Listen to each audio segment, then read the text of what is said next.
പിതാവിന്റെയും പുത്രന്റെയും പരിശുദ്ധാത്മാവിന്റെയും നാമത്തിൽ ആമേൻ. Good morning. എല്ലാവർക്കും നല്ല പ്രഭാതം. അമ്മേ, പരിശുദ്ധ അമ്മേ, അമ്മേ പരിശുദ്ധ അമ്മേ, ദൈവമാതാവേ, ദൈവമാതാവേ, അന്ന് അങ്ങ് കൃപാസനത്തിൽ പ്രത്യക്ഷപ്പെട്ട് വരാൻ പോകുന്ന മഹാദുരന്തത്തിൽ നിന്ന് രക്ഷപ്പെടാനും എല്ലാവർക്കും വേണ്ടി പ്രാർത്ഥിക്കുവാനും ആവശ്യപ്പെട്ടിട്ട് 20 വർഷം തികയുന്ന ഈ വേളയിൽ കൃപാസനത്തിലൂടെ ഞങ്ങൾക്കും ഈ ദേശത്തിനും അങ്ങ് മധ്യസ്ഥം തേടി തന്ന എല്ലാ അനുഗ്രഹങ്ങൾക്കും കൃപകൾക്കും ഞങ്ങളിപ്പോൾ ഹൃദയം നിറഞ്ഞ നന്ദി പറയുന്നു. അമ്മേ പരിശുദ്ധ അമ്മേ, ജപമാല മാതാവേ, സകല കൃപാസന പ്രാർത്ഥനകളോടും ചേർത്ത് ഞങ്ങളിപ്പോൾ പ്രാർത്ഥിക്കുന്ന ഈ കുടുംബത്തിന്റെ പ്രത്യേക നിയോഗം. പ്രാർത്ഥന ആവശ്യം പറ മക്കളെ. കണ്ണുകൾ അടച്ച് കൈകൾ കൂപ്പി ശിരസ് നമിച്ച് വേണം പറയാൻ.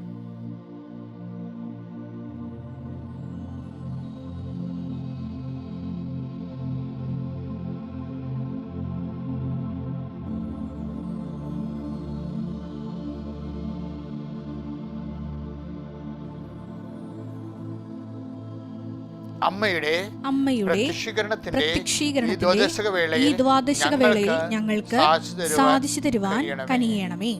വിശ്വാസ പ്രമാണം. സർവശക്തനായ പിതാവും ആകാശത്തിന്റെയും ഭൂമിയുടെയും സൃഷ്ടാവുമായ ദൈവത്തിൽ ഞാൻ വിശ്വസിക്കുന്നു.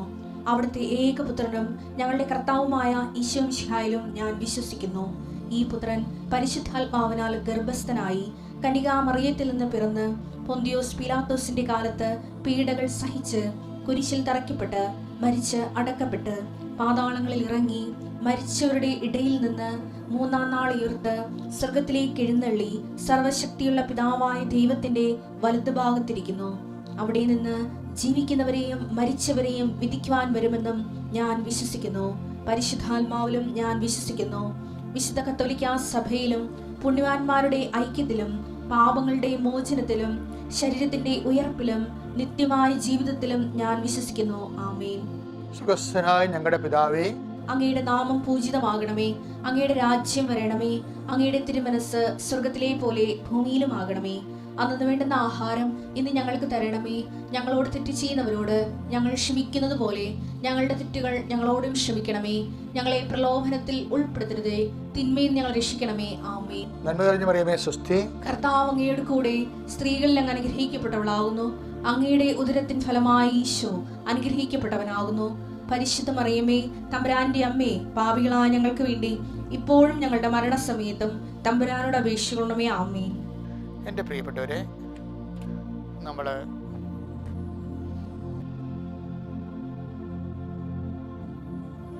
ഈ പ്രാർത്ഥനാ സമയത്ത് നിങ്ങൾക്ക് ഏതെങ്കിലും ഒരു പ്രത്യേക വിഷയം ഉണ്ടെങ്കിൽ, ഇപ്പം പരീക്ഷ ഉണ്ടെങ്കിൽ ഹോൾ ടിക്കറ്റ് എടുത്ത് കൈവെക്കാം. ഞാൻ നിങ്ങൾക്ക് സമയം തരികയാണ്. ഹോൾ ടിക്കറ്റ് എടുത്ത് കൈവെക്കാം. പെട്ട് തുടങ്ങാതെ എടുക്കുക.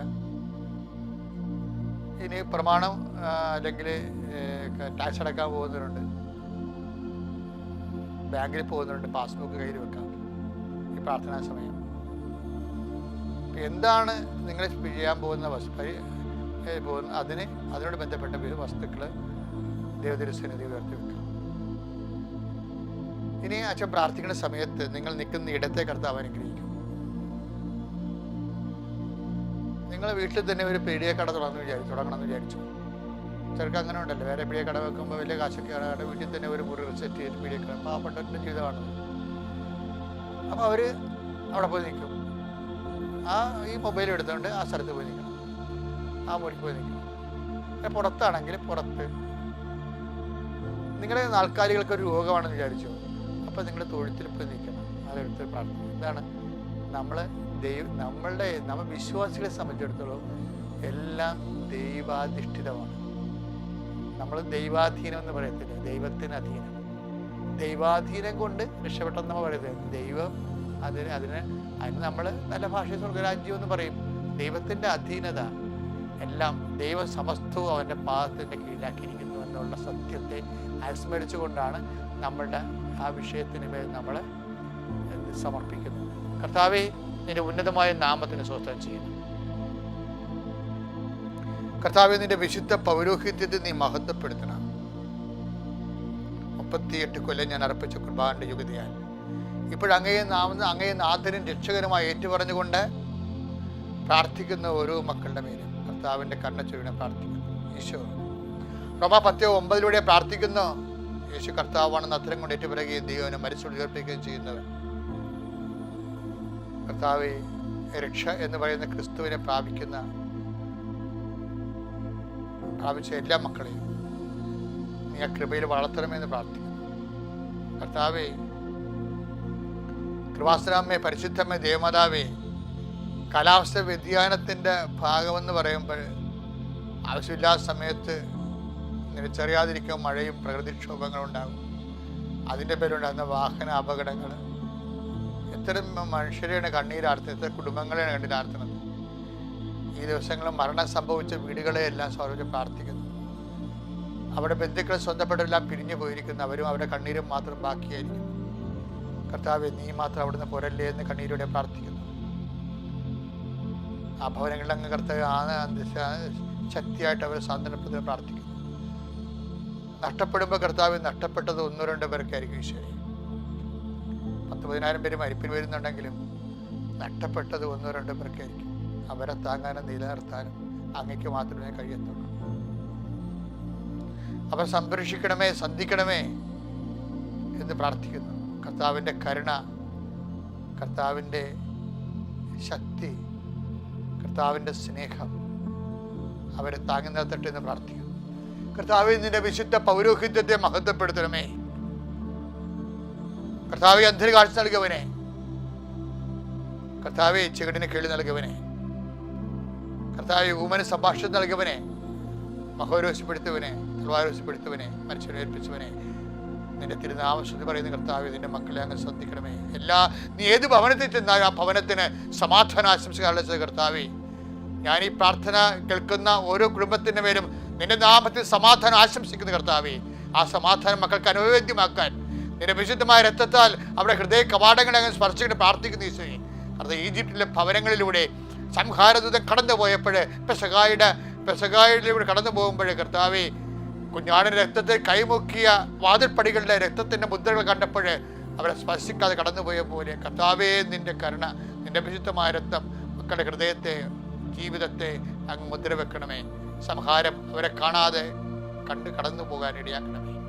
കർത്താവെ, സുവിശേഷത്തിന്റെ സാക്ഷികളാകാൻ മക്കളെ അങ്ങ് ഒരുക്കണമെന്ന് പ്രാർത്ഥിക്കുന്നു.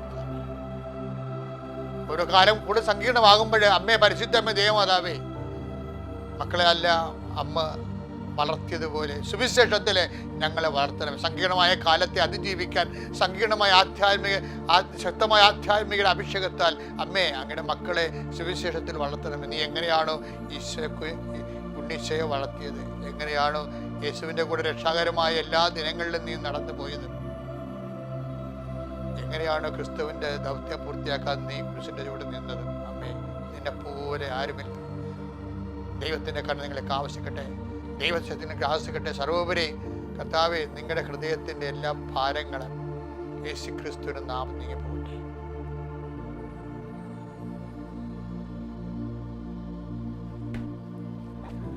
ഓക്കെ, നമ്മുടെ ജെറമിയായുടെ പുസ്തകം 33-ാം അധ്യായം 26-ാമത്തെ വാക്യം. ഞാൻ അവർക്ക് വീണ്ടും ഐശ്വര്യം നൽകുകയും ഞാൻ നിങ്ങൾക്ക് വീണ്ടും ഐശ്വര്യം നൽകുകയും അവരുടെ മേൽ കരുണ ചൊരിയുകയും ചെയ്യും. എന്താ ഇതിപ്പോ നിങ്ങൾ നോക്കുമ്പോ ഞങ്ങളെയൊക്കെ സന്തോഷിപ്പിക്കാൻ വേണ്ടി അച്ഛനൊരു വചനം എടുത്ത അങ്ങനെയൊന്നും ഇല്ല. ഇച്ഛയും ചെയ്യും എന്ന് പറഞ്ഞ സംഭവമില്ലേ, അതെല്ലാം ഒരു വാട്ടർമാർക്ക് അടക്കമുണ്ട്. ഇതിൻ്റെയാണ് കർത്താവിൻ്റെ വാഗ്ദാനത്തിൻ്റെതാണ്. ഭാവിയിൽ സംഭവിക്കാൻ പോകുന്ന കാര്യങ്ങളെ കർത്താവ് സുനിശ്ചിതമാക്കാൻ വേണ്ടി, ഭാവി സംഭവം പറയണേ, ഭാവി അനിശ്ചിതമാണ്. വിശ്വാസം പറയും ഭാവി ഒരിക്കലും അനിശ്ചിതമല്ല, ഭാവി സുനിശ്ചിതമാണ്. എന്താ കാര്യം? നമ്മുടെ ഭാവി കർത്താവിൻ്റെ വാഗ്ദാനങ്ങളാലാണ് സുരക്ഷിതമാകണത്. എന്താ കാര്യം? നമ്മുടെ ഭാവി കാര്യം എന്താ? ഈശോ, ഞാൻ വീണ്ടും നിങ്ങളെ ഐശ്വര്യപൂർണ്ണമാക്കും. അതാരാ പറയണത്? 5 കൊല്ലം കൂടെ 5 കൊല്ലം കൂടുമ്പോൾ ഭരണം തീരണ ഭരണകർത്താക്കളല്ലേ പറയണത്. ഒരിക്കലും ഭരണം തീരാത്ത കർത്താവാണ് പറയണത്. എന്താണ്? ഞാൻ നിങ്ങളെ വായിച്ചത്, ഞാൻ അവർക്ക് വീണ്ടും ഐശ്വര്യം നൽകുകയും അവരുടെ മേൽ കരുണ ചൊരിയുകയും ചെയ്യും. എന്ത് സംഭവം അറിയാമോ? കരുണ ചൊരിയുക എന്ന് പറയുമ്പോൾ ഓർക്കുക, it is not working according to our merits. എന്താണ് ബൈബിളിൽ എന്താ? നമ്മൾ എഫേസ്യസ് 2:8 എപ്പോഴും വായിക്കുന്നില്ല. എന്താ വായിക്കുന്നത്? Not by merit but by grace. എന്ന് വെച്ച് കഴിഞ്ഞാൽ നിന്റെ കഴിവ് കൊണ്ടല്ല, എൻ്റെ കരുണ കൊണ്ടാണ്. അപ്പൊ കരുണ എന്ന് പറയണത് നമ്മുടെ യോഗ്യത, നമുക്ക് യോഗ്യതയില്ല, ഭാവിക്ക് വേണ്ട, നമ്മുടെ ഭാവിക്ക് വേണ്ട റിസോഴ്സസ് വേണ്ട, നമ്മുടെ ഭാവി ഭദ്രമാക്കാനുള്ള സെറ്റപ്പ് നമ്മുടെ കയ്യിലില്ല. അപ്പോൾ എന്ത് ചെയ്യും? അതിന് ദൈവം ഔദാര്യം കരുണ കാണിക്കണം. അതാണ് ഞാൻ വീണ്ടും നിങ്ങൾ ഐശ്വര്യപൂർണ്ണമാക്കും. പിന്നെ എന്ത് ചെയ്യും? ഞാൻ അവർക്ക് വീണ്ടും ഐശ്വര്യം നൽകുകയും അവരുടെ മേൽ കരുണ ചൊരിയുകയും ചെയ്യും. രണ്ട് കണക്കാണ്. കാര്യം നമുക്ക് ഐശ്വര്യം വേണമെന്നുണ്ടെങ്കിൽ നമ്മുടെ യോഗ്യത കൊണ്ടല്ല ഐശ്വര്യം കിട്ടണത്. നമുക്ക് ഐശ്വര്യം വേണമെന്നുണ്ടെങ്കിൽ നമ്മുടെ യോഗ്യത കൊണ്ടല്ല ഐശ്വര്യം കിട്ടണം. പിന്നെ എന്താണ്? കർത്താവിൻ്റെ കരുണ കൊണ്ടാണ്. അപ്പം നമ്മൾ ആശ്രയിക്കുന്നത് കർത്താവിൻ്റെ കരുണയിൽ തന്നെയാണ്. പക്ഷെ കർത്താവിൻ്റെ കരുണയെ ആശ്രയിക്കുന്നവർ എന്ത് ചെയ്യണം? അവർ കർത്താവിൻ്റെ കരുണ നമുക്ക് ലഭ്യമാകുന്ന രീതിയിൽ ജീവിതത്തെ പുനഃക്രമീകരിക്കണം. ഞാൻ നിങ്ങൾക്ക് ഐശ്വര്യം വീണ്ടും നൽകുമെന്ന് പറയുമ്പോഴേ അതൊരു വാഗ്ദാനമാണത്. വാഗ്ദാനം നമുക്ക് എങ്ങനെ ലഭിക്കണത്? എല്ലാ വാക്കിൻ്റെ ഉള്ളിലും ദൈവം ദാനം വെച്ചിട്ടുണ്ട്. അതിനാണ് വാഗ്ദാനം എന്ന് പറയുന്നത്. ഈ വാക്കിൻ്റെ ഉള്ളിലിരിക്കുന്ന ദാനത്തെ നമ്മൾ പുൾ ഔട്ട് ചെയ്യണം. അതിനാണ് പ്രോമിസ്. ഇപ്പം പ്രോമിസ് എന്ന് നമ്മൾ പറയത്തില്ലേ, പ്രോമിത്തരെ ടു പുൾ ഔട്ട്. അത് പ്രോമിസ് എന്ന് പറയുന്ന ഇംഗ്ലീഷ് പദത്തിൻ്റെ ലത്തീൻ അതിൻ്റെ ധാതു പിരിക്കുമ്പോൾ കിട പ്രോമിത്തരെ ടു പുൾ ഔട്ട്, വലിച്ചു പുറത്തെടുക്കുക. അപ്പോൾ വാക്കിൻ്റെ ഉള്ളിരിക്കുന്ന ദാനത്തെ നമ്മൾ വലിച്ചു പുറത്തെടുക്കണം. എങ്ങനെ വലിച്ചു പുറത്തെടുക്കണത്? വാഗ്ദാനങ്ങൾ നമ്മൾ വിശ്വസിക്കുന്നു, വാഗ്ദാനങ്ങൾ പ്രത്യാശിക്കുന്നു, വാഗ്ദാനങ്ങൾ നൽകിയ ദൈവത്തെ നമ്മൾ സ്നേഹിക്കുന്നു. അങ്ങനെയാണ് നമ്മൾ വാഗ്ദാനം പ്രാപിക്കുന്നത്. പരിശുദ്ധ പരമദിവ്യകാരുണ്യത്തിന് പരിശുദ്ധ പരമദിവ്യകാരുണ്യത്തിന് പരിശുദ്ധ പരമദിവ്യകാരുണ്യത്തിന് എൻ്റെ പ്രിയപ്പെട്ടവരെ, ഇപ്പോഴ് പ്രാർത്ഥിച്ചപ്പോഴ് ജസ്റ്റ് വചനം പ്രാർത്ഥിച്ച് ഓപ്പൺ ചെയ്തപ്പോൾ കിട്ടിയ സന്ദേശം സഖറിയായുടെ പുസ്തകമാണ്. സഖറിയ 8-ാം അധ്യായം 12-ാമത്തെ വാക്യം. സഖറിയ 8-ാം അധ്യായം 12-ാമത്തെ വാക്യമാണ് ഇപ്പോഴീശോ പ്രാർത്ഥനീയ സന്ദേശമായി നമുക്ക് നൽകുന്നതെന്ന് കരുതാം. വായിച്ചോളൂ. ഞാൻ സമാധാനം വിതയ്ക്കും, മുന്തിരി ഫലം നൽകും, നിലം വിളവ് നൽകും, ആകാശം മഞ്ഞു പൊഴിക്കും. ഈ ജനത്തിൽ അവശേഷിക്കുന്നവർ ഇതെല്ലാം അവകാശമാക്കാൻ ഞാൻ ഇടയാക്കും. ഇപ്പം നമ്മൾ ജസ്റ്റ് നിങ്ങൾ കണ്ടതാണ്. അച്ഛൻ ജസ്റ്റ് പ്രാർത്ഥിച്ച് വിശ്വാസപ്രമാണം വചനം തുറന്നപ്പോൾ കർത്താവ് നൽകിയ സന്ദേശമാണ്. എന്താണിത്? സഖറിയായുടെ പുസ്തകത്തിൽ 12-ാം അധ്യായം 8-ാമത്തെ അധ്യായം 12-ാമത്തെ തിരുവചനം എന്താ പറയണത്? പറഞ്ഞ് ഞാൻ സമാധാനം വിതയ്ക്കും, മുന്തിരി ഫലം നൽകും, നിലം വിളവ് നൽകും, ആകാശം മഞ്ഞു പൊഴിക്കും. ഈ ജനത്തിൽ അവശേഷിക്കുന്നവർ ഇതെല്ലാം അവകാശമാക്കാൻ ഞാൻ ഇടയാക്കും. അധ്വാനത്തിൻ്റെ മുന്തിരി ഫലം നൽകുമെന്ന് പറയുന്നത് നമ്മുടെ അധ്വാനത്തിന് ഫലം ലഭിക്കുമെന്നാണ്. പിന്നെന്താ അതിൻ്റെ പറയണത്? മുന്തിരി ഫലം നൽകും, പിന്നെ നിലം വിളവ് നൽകും. അതും സെയിമാണ്. നമ്മൾ ഏത് മേഖലയാണ് ജീവിത സാധാരണ മാർഗമായിട്ട് ഉപയോഗിക്കുന്നത്, ആ മേഖലയിൽ നിന്ന് നിനക്ക് അഭിവൃദ്ധിയും അനുഗ്രഹവും ഉണ്ടാകുമെന്ന്. ഞാൻ സമാധാനം വിതയ്ക്കും, അതായത് നിനക്ക് സമാധാനം ലഭിക്കുകയും ചെയ്യാം. ഇപ്പോൾ ഭാവിയിൽ സംഭവിക്കാൻ പോകുന്ന കാര്യങ്ങളാണ് സൂചിപ്പിക്കുന്നത്. വിതയ്ക്കും, സമാധാനം വിതയ്ക്കും, മുന്തിരി ഫലം നൽകും, നിലം വിളവ് നൽകും. ഇങ്ങനെയൊക്കെ പറയുന്നതിന് നമ്മൾ ബൈബിളിൽ പറയണത് പ്രത്യാശ നിറച്ച് നൽകുന്നതിന് ബൈബിളിൽ പറയുന്ന വാക്ക് വാഗ്ദാനമെന്നാണ്. ദൈവത്തിൻ്റെ വാഗ്ദാനമാണത്. നിങ്ങൾക്കറിയാമല്ലോ, ഉടമ്പടിയുടെ ഒരു നിലനിൽപ്പ് തന്നെ അടിസ്ഥാനമെന്ന് ആശ്രയം എന്താണ്? ഉടമ്പടി എന്തിനാണ് ബേസ് ചെയ്യണത്? ഉടമ്പടി ബേസ് ചെയ്യണത് ദൈവത്തിൻ്റെ വാഗ്ദാനങ്ങളെയാണ്. അതെപ്പോഴും നമ്മൾ മനസ്സിലാക്കണം, ദൈവത്തിൻ്റെ വാഗ്ദാനങ്ങളെയാണ്. ദൈവം കുറേ വാഗ്ദാനങ്ങൾ തന്നിട്ടുണ്ട് മനുഷ്യന്. എനിക്ക് അതിനെക്കുറിച്ച് അറിവ് കിട്ടിയത് ഞാൻ പണ്ട് നിങ്ങളോട് പറഞ്ഞിട്ടുണ്ടത്. കോവിഡൊക്കെ വന്ന് നിങ്ങൾക്കൊക്കെ 8 ദിവസം കഴിയുമ്പോഴൊക്കെ കോവിഡ് മാറത്തില്ലേ? ഇപ്പോൾ എനിക്ക് 1 മാസം നിന്നായിരുന്നു. 1 മാസം നിന്നായിരുന്നു. മെഡിക്കൽ ഉള്ള ആൾക്കാർക്ക് തന്നെ ഡൗട്ട് എന്താ, ഇതെന്താ ഈ 1 മാസത്തേക്ക് പോണത്? കാര്യം ഇതിൻ്റെ ഈ പതിര മുഴുവനും ബ്ലോക്കാകുകയല്ലേ, അപ്പോൾ ചിലപ്പോൾ ശ്വാസം കിട്ടത്തില്ല. പക്ഷേ അപ്പോൾ ഇങ്ങനെ 1 മാസത്തേക്ക് പോകുമ്പോൾ ഡൗട്ട്, അത് കാരണമാണ് ഈ പ്രയാസം കൊണ്ടത്. ഈ പ്രയാസ സമയത്താണ് കർത്താവ് വാഗ്ദാനങ്ങളെക്കുറിച്ച് എന്നോട് ആദ്യം സംസാരിച്ചത്. ഈ പ്രയാസ സമയത്ത് നൽകിയിട്ടുള്ള ബൈബിൾ നോട്ടുകളാണ്. ഞാൻ അവിടെ അപ്പോൾ ഞാനൊരു കട്ടിലേൽ ഇങ്ങനെ ചുമക്കുന്ന കാരണം ഇങ്ങനെ നെഞ്ചൊക്കെ പൊക്കി കിടക്കുകയും, അപ്പോൾ ഈ സമയത്ത് കയ്യിലൊരു കൈ കൊന്തയും അപ്പുറത്തെ ഇടതുവശത്ത് ബൈബിളും ഇരിപ്പുണ്ട്. അപ്പോൾ ഇങ്ങനെ ഈ കിടക്കുന്ന സമയത്ത് കർത്താവ് കുറേ കാര്യങ്ങൾ പറയും. ആ ദൈവത്തിന് എപ്പോഴും നമ്മുടെ ഈ ക്ഷീണകാലങ്ങൾ, അതുപോലെ തന്നെ ക്ഷീണകാലങ്ങൾ, അതുപോലെ തന്നെ നമ്മളുടെ എന്തെങ്കിലും തരത്തിലുള്ള നമ്മളിങ്ങനെ ഒറ്റപ്പെട്ടു പോകുന്ന കാലങ്ങൾ, ചിലപ്പോൾ നിങ്ങളുടെ വീട്ടിലുള്ള ആൾക്കാരുടെ പ്രിയപ്പെട്ടവരുടെ വിയോഗമായിരിക്കാം, അല്ലെങ്കിൽ നിങ്ങളുടെ പ്രിയപ്പെട്ടവർ നിങ്ങളെ ഇത്രയും നാൾ വിശ്വസിച്ച ആൾക്കാർ നിങ്ങളെ തെറ്റിദ്ധരിക്കുകയും അവർ വേറെ ശത്രുപാളയത്തിലേക്ക് പോവുകയും ചെയ്യുമ്പോഴൊക്കെ നിങ്ങൾക്ക് ഒറ്റപ്പെടലുണ്ടാകും. അപ്പോൾ നിങ്ങൾക്ക് നിരാശയും ഒക്കെ ഭയമൊക്കെ ഉണ്ടാവും, സങ്കടമൊക്കെ ഉണ്ടാവും. ലോകം കളിപ്പാണെന്നൊക്കെ നമുക്ക് തോന്നും. ഈ ടൈമാണ് ശരിക്കും പറഞ്ഞാൽ ദൈവത്തിൻ്റെ ടൈമെന്ന് പറയുന്നത്. കാര്യം നമ്മൾ ഇത്രയും നാൾ ദൈവമാണെന്ന് പറഞ്ഞ് വിചാരിച്ച് നമുക്ക് വരുന്നൊരു അബദ്ധം എന്ന് പറയുന്നത്, നമ്മൾ ഈ ദൈവത്തിൻ്റെ സ്ഥാനം എപ്പോഴും ഇങ്ങനെ ആ കസേര വേറെ ആൾക്കാർ അറിയാതെ കയറിയിരിക്കും. ആ ഇരുന്നോളാം നമ്മൾ പറഞ്ഞിട്ടാണ് ഇരിക്കണം, അല്ലാതെ വേറെ ഇടിച്ചു കയറിയിരിക്കണേ. ദൈവത്തിൽ ഇരിക്കേണ്ട സ്ഥാനത്ത് വേറെ ആൾക്കാർ കയറിയിരിക്കും. അതെന്നുവെച്ചാൽ നമ്മൾ പറഞ്ഞിട്ടാണ്, നമ്മുടെ അനുവാദത്തോടെ അവിടെ ഇരിക്കണത്. അപ്പം അവരവിടെ നിന്നൊരു പോകത്തില്ല. അതാണ് പ്രശ്നം. പിന്നെ അവരെ കളയാൻ വേണ്ടി ദൈവത്തിൻ്റെ ഓരോ ചില നടപടിക്രമങ്ങളുണ്ട്. നീ ദൈവവേദലാണെങ്കിലേ ഉള്ളൂ ദൈവം അവരെ കളയത്തുള്ളൂ. ദൈവവേദ അല്ലെങ്കിൽ മരണം വരെ ആ സാധനം അവിടെ എത്തിക്കേണ്ടി പോലെ ഇരിക്കും. ചിലപ്പോൾ ഒരു വ്യക്തിയാകാം, ചിലപ്പോൾ നിൻ്റെ സംഘടനയാകാം, ചിലപ്പോൾ നിങ്ങളുടെ സംഘടനാ പ്രവർത്തനം കൊണ്ട് പ്രാർത്ഥിക്കാൻ പറ്റാത്തവരില്ലേ, പ്രവർത്തനം തലക്ക് കയറിയിട്ട്. അപ്പോൾ അതാണ് ശരിയെന്നും പറഞ്ഞ് അവരങ്ങനെ കുറച്ച് നാളവിടെ ബുദ്ധി അവരോട് പറയും, ഇതാണ് ശരി. ഒരു കുർബാന കാണുന്നതിനേക്കാൾ വലുതാണ് മനുഷ്യന് വേണ്ടി അധ്വാനിക്കുന്നത്, നീതിക്ക് വേണ്ടി പോരാടുന്നത്. അപ്പോൾ ഇവരുടെ ഈ ബ്രെയിൻ ഇവരെ ഹൈജാക്ക് ചെയ്യും. പ്രാർത്ഥന കുറഞ്ഞാലുള്ള ഒരു കുഴപ്പമുണ്ട്, ഹൈജാക്കിങ് പെട്ടെന്ന് നടക്കും. പ്രാർത്ഥന കുറഞ്ഞു കഴിഞ്ഞാൽ ഉടനെ ഓട്ടോമാറ്റിക്കായിട്ട് പ്രൊട്ടക്ഷൻ പോകും.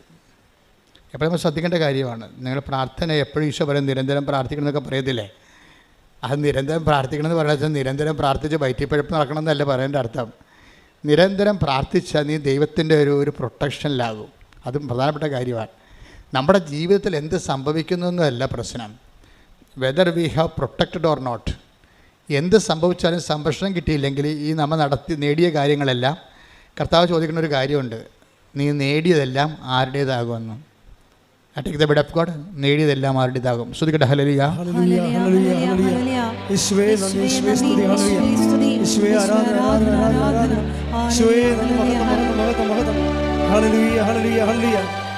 ലൂക്ക 12:20. ലൂക്ക 12:20 പ്രധാനപ്പെട്ട ഒരു വാക്കാണത്. പറ. എന്നാൽ ദൈവം അവനോട് പറഞ്ഞു. എന്നാൽ ദൈവം അവനോട് പറഞ്ഞു, ഭോഷ ഈ രാത്രി നിന്റെ ആത്മാവിനെ നിന്നിൽ നിന്ന് ആവശ്യപ്പെടും. അപ്പോൾ നീ ഒരുക്കി വെച്ചിരിക്കുന്നവ ആരുടേതാകും? ആരുടേതാകുമെന്ന് വെച്ചതിൻ്റെ അർത്ഥം അന്യാധീനപ്പെട്ടു പോകുമെന്നാണ്. അതാണ് വിഷയം. അന്യാധീനപ്പെട്ടു പോകുക. അന്യാധീനം വെച്ചാൽ അന്യനെ അധീനമായി പോകും. അതാണ് അന്യാധീനപ്പെട്ടു പോവുക. നമ്മുടേതെന്ന് വിചാരിച്ച സംഭവം അന്യനെ അധീനമായി പോകും. അന്യാധീനപ്പെട്ടു പോകുന്നത് 2 തരത്തിൽ സംഭവിക്കാം. ഒന്ന്, പിശാചിന് അധീനമായി പോകും. പിന്നെ അടുത്ത കാലത്തെങ്കിലും ദൈവം ആ മേഖല വരത്തില്ല. കാര്യം നമ്മുടെ കൺസെൻറ്റോട് കൂടിയാണ് പിശാച് നമുക്ക് അധികാരം, അല്ല പിശാചും ഒരു മാന്യതയുള്ള ആളാണ്. മുട്ടിയിട്ട് വാതിലെ കൊട്ടിയിട്ടേ കയറത്തുള്ളൂ. വാതിലെ കൊട്ടിയിട്ടേ നമ്മുടെ അനുവാദം ഉണ്ടാകുമോ? കൺസെൻറ്റ്. അല്ലാതെ നിങ്ങളുടെ പാപത്തിന് അവർ ചതിച്ചതാണ് ഇവർ ചതിച്ചതാണെന്നിട്ട് കാര്യമില്ല. ചതിച്ചാണല്ലോ ഇപ്പോൾ പറഞ്ഞാൽ തേച്ചതാണെന്നല്ലേ പറയണത്. തേച്ചാലും അലക്കിയാലും എല്ലാം നമ്മുടെ കൺസെൻ്റ് ഉണ്ട് അതിൻ്റെ അകത്ത്. നമ്മുടെ കൺസെൻ്റ് ഉണ്ട്. നമ്മുടെ ഒരു അനുവാദം കൊടുത്തിട്ടാണ്. എപ്പോഴാണ് ഈ അനുവാദം വഴിയെ പോകണതിനൊക്കെ അനുവാദം കിട്ടുന്നത്? എങ്ങനെയാണ്? ദൈവത്തിൽ നമ്മൾ അകന്നു പോകുമ്പോഴാണ് അന്യാധീനപ്പെട്ടു പോകുന്നത്. അതെപ്പോഴും ദിവസമാണ്. ഇപ്പം നിങ്ങൾ തുടങ്ങണൊക്കെ നമുക്കറിയാമല്ലോ, വലിയ ന്യൂമോണിയൊക്കെ തുടങ്ങണ പനി എന്നൊക്കെ തുടങ്ങണേ. അതുപോലെ ആത്മീയമായിട്ട് ന്യൂമോണിയൊക്കെ തുടങ്ങണത് ചെറിയ പനി. ഇപ്പോൾ കുർബാനയ്ക്ക് താമസിച്ച് വരിക, കുർബാന സ്വീകരിക്കാൻ താമസിക്കുക, കുമ്പസാരിക്കാൻ മാസങ്ങളെടുക്കുക, അങ്ങനെ ചെറിയ കുഞ്ഞു കുഞ്ഞു പനികളിൽ നിന്നാണ് ഇതിൽ ന്യൂമോണിയ തുടങ്ങണത്. അപ്പോൾ തന്നെ ഓർക്കുക, പനി തുടങ്ങിയിട്ടുണ്ട്. 8 മണിക്ക് തുടങ്ങേണ്ട പ്രാർത്ഥന, വീട്ടിൽ 7 മണിക്ക് തുടങ്ങേണ്ട പ്രാർത്ഥന ചിലപ്പോൾ 9 മണിയിലോട്ട് മാറുക, പിന്നെ അതൊരു ശീലമായി മാറുക, പിന്നെ ഉറക്കം വന്ന് ഉറങ്ങിക്കൊണ്ട് പ്രാർത്ഥിക്കുക. അപ്പോൾ ഇത് അതായത് പനി തുടങ്ങിയെന്നർത്ഥം. പനി തുടങ്ങിക്കഴിഞ്ഞാൽ, ആധ്യാത്മികമായിട്ട് പനി തുടങ്ങിയാൽ പിന്നെ അടുത്ത നടപടി എന്താണ്? നമുക്ക് പനി വരുമ്പോൾ എന്താ സംഭവിക്കണത്? രുചി പോകും, ഇല്ലേ? രുചി പോകത്തില്ലേ? നമ്മുടെ ഭക്ഷണം, നമ്മുടെ പനി, നല്ല പനിയുള്ള ആൾക്കാർക്ക് എന്ത് കഴിച്ചാലും രുചി അറിയാൻ പറ്റത്തില്ല, എല്ലാം ചവറായിട്ടിരിക്കും. അതുപോലെ തന്നെ ആരാധന ചവറ്, ജപമാല ചവറ്, ഒന്നും രുചി തോന്നണില്ല. പിന്നെ വീട്ടുകാരുടെ ബുദ്ധിമുട്ട് കൊണ്ട് നമ്മളിങ്ങനെ കാട്ടിക്കൂട്ടി എന്തെങ്കിലും ആക്കി തീർക്കുന്നതാണ് പ്രാർത്ഥന. അപ്പോൾ ഇതിങ്ങനെ ചവറാകുമ്പോൾ അറിയിക്കുക ആത്മാവിന് നല്ല പനിയായിട്ടുണ്ടെന്ന് മനസ്സിലാക്കുക. കാര്യം പ്രാർത്ഥനയെന്ന് പറയുമ്പോൾ ഭയങ്കര മധുരമുള്ള ഏർപ്പാടാണ്. കഴിഞ്ഞ ദിവസങ്ങളിൽ നവംബർ 7-ാം തീയതി ഞാൻ വെളുപ്പിൻ്റെ കർത്താവിനോട് പറഞ്ഞത് കംപ്ലീറ്റ് സൈലൻസ്, കംപ്ലീറ്റ് റിഫ്ലക്ഷൻ എന്ന് പറഞ്ഞു. അപ്പോൾ ഞാൻ അപ്പം തന്നെ ചാടി എഴുന്നേറ്റ് മുറിക്കൊണ്ട് എൻ്റെ നോട്ട് ബുക്കിൽ എഴുതി വെച്ച് കംപ്ലീറ്റ് സൈലൻസ്, കംപ്ലീറ്റ് റിഫ്ലക്ഷൻ എന്ന് വെച്ച് കഴിഞ്ഞാൽ എന്തോ something is going to happen, നീ അതിനെക്കുറിച്ച് ഒത്തിരി റെസ്പോണ്ട് ചെയ്യേണ്ടെന്നാണ് പറയണത്. ദൈവത്തിൻ്റെ ഒരു രീതി അതാണ്. വരാൻ പോകുന്ന കാര്യങ്ങൾ അവൻ നിന്നോട് പറയും. Take the word of God, വരാൻ പോകുന്ന കാര്യങ്ങൾ. ശ്രുതിക്കട്ടെ ഹല്ലേലൂയ, ഹല്ലേലൂയ, ഹല്ലേലൂയ. യേശുവേ നന്ദി, യേശുവേ സ്തുതി, hallelujah, hallelujah, hallelujah, hallelujah, hallelujah. യേശുവേ ആരാധന, ആരാധന, ആരാധന. യേശുവേ നന്ദി, മഹത്വം, മഹത്വം, മഹത്വം. ആരാധന, ആരാധന, ആരാധന, ആരാധന,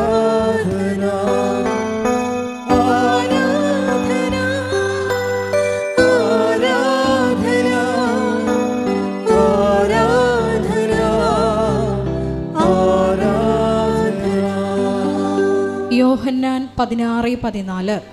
യോഹന്നാൻ 16:14. അവൻ സ്വമേധയാ ആയിരിക്കില്ല സംസാരിക്കുന്നത്. ഇത് പറഞ്ഞേ, അവൻ സ്വമേധയാ ആയിരിക്കില്ല സംസാരിക്കുന്നത്. അവൻ കേൾക്കുന്നത് മാത്രം സംസാരിക്കും.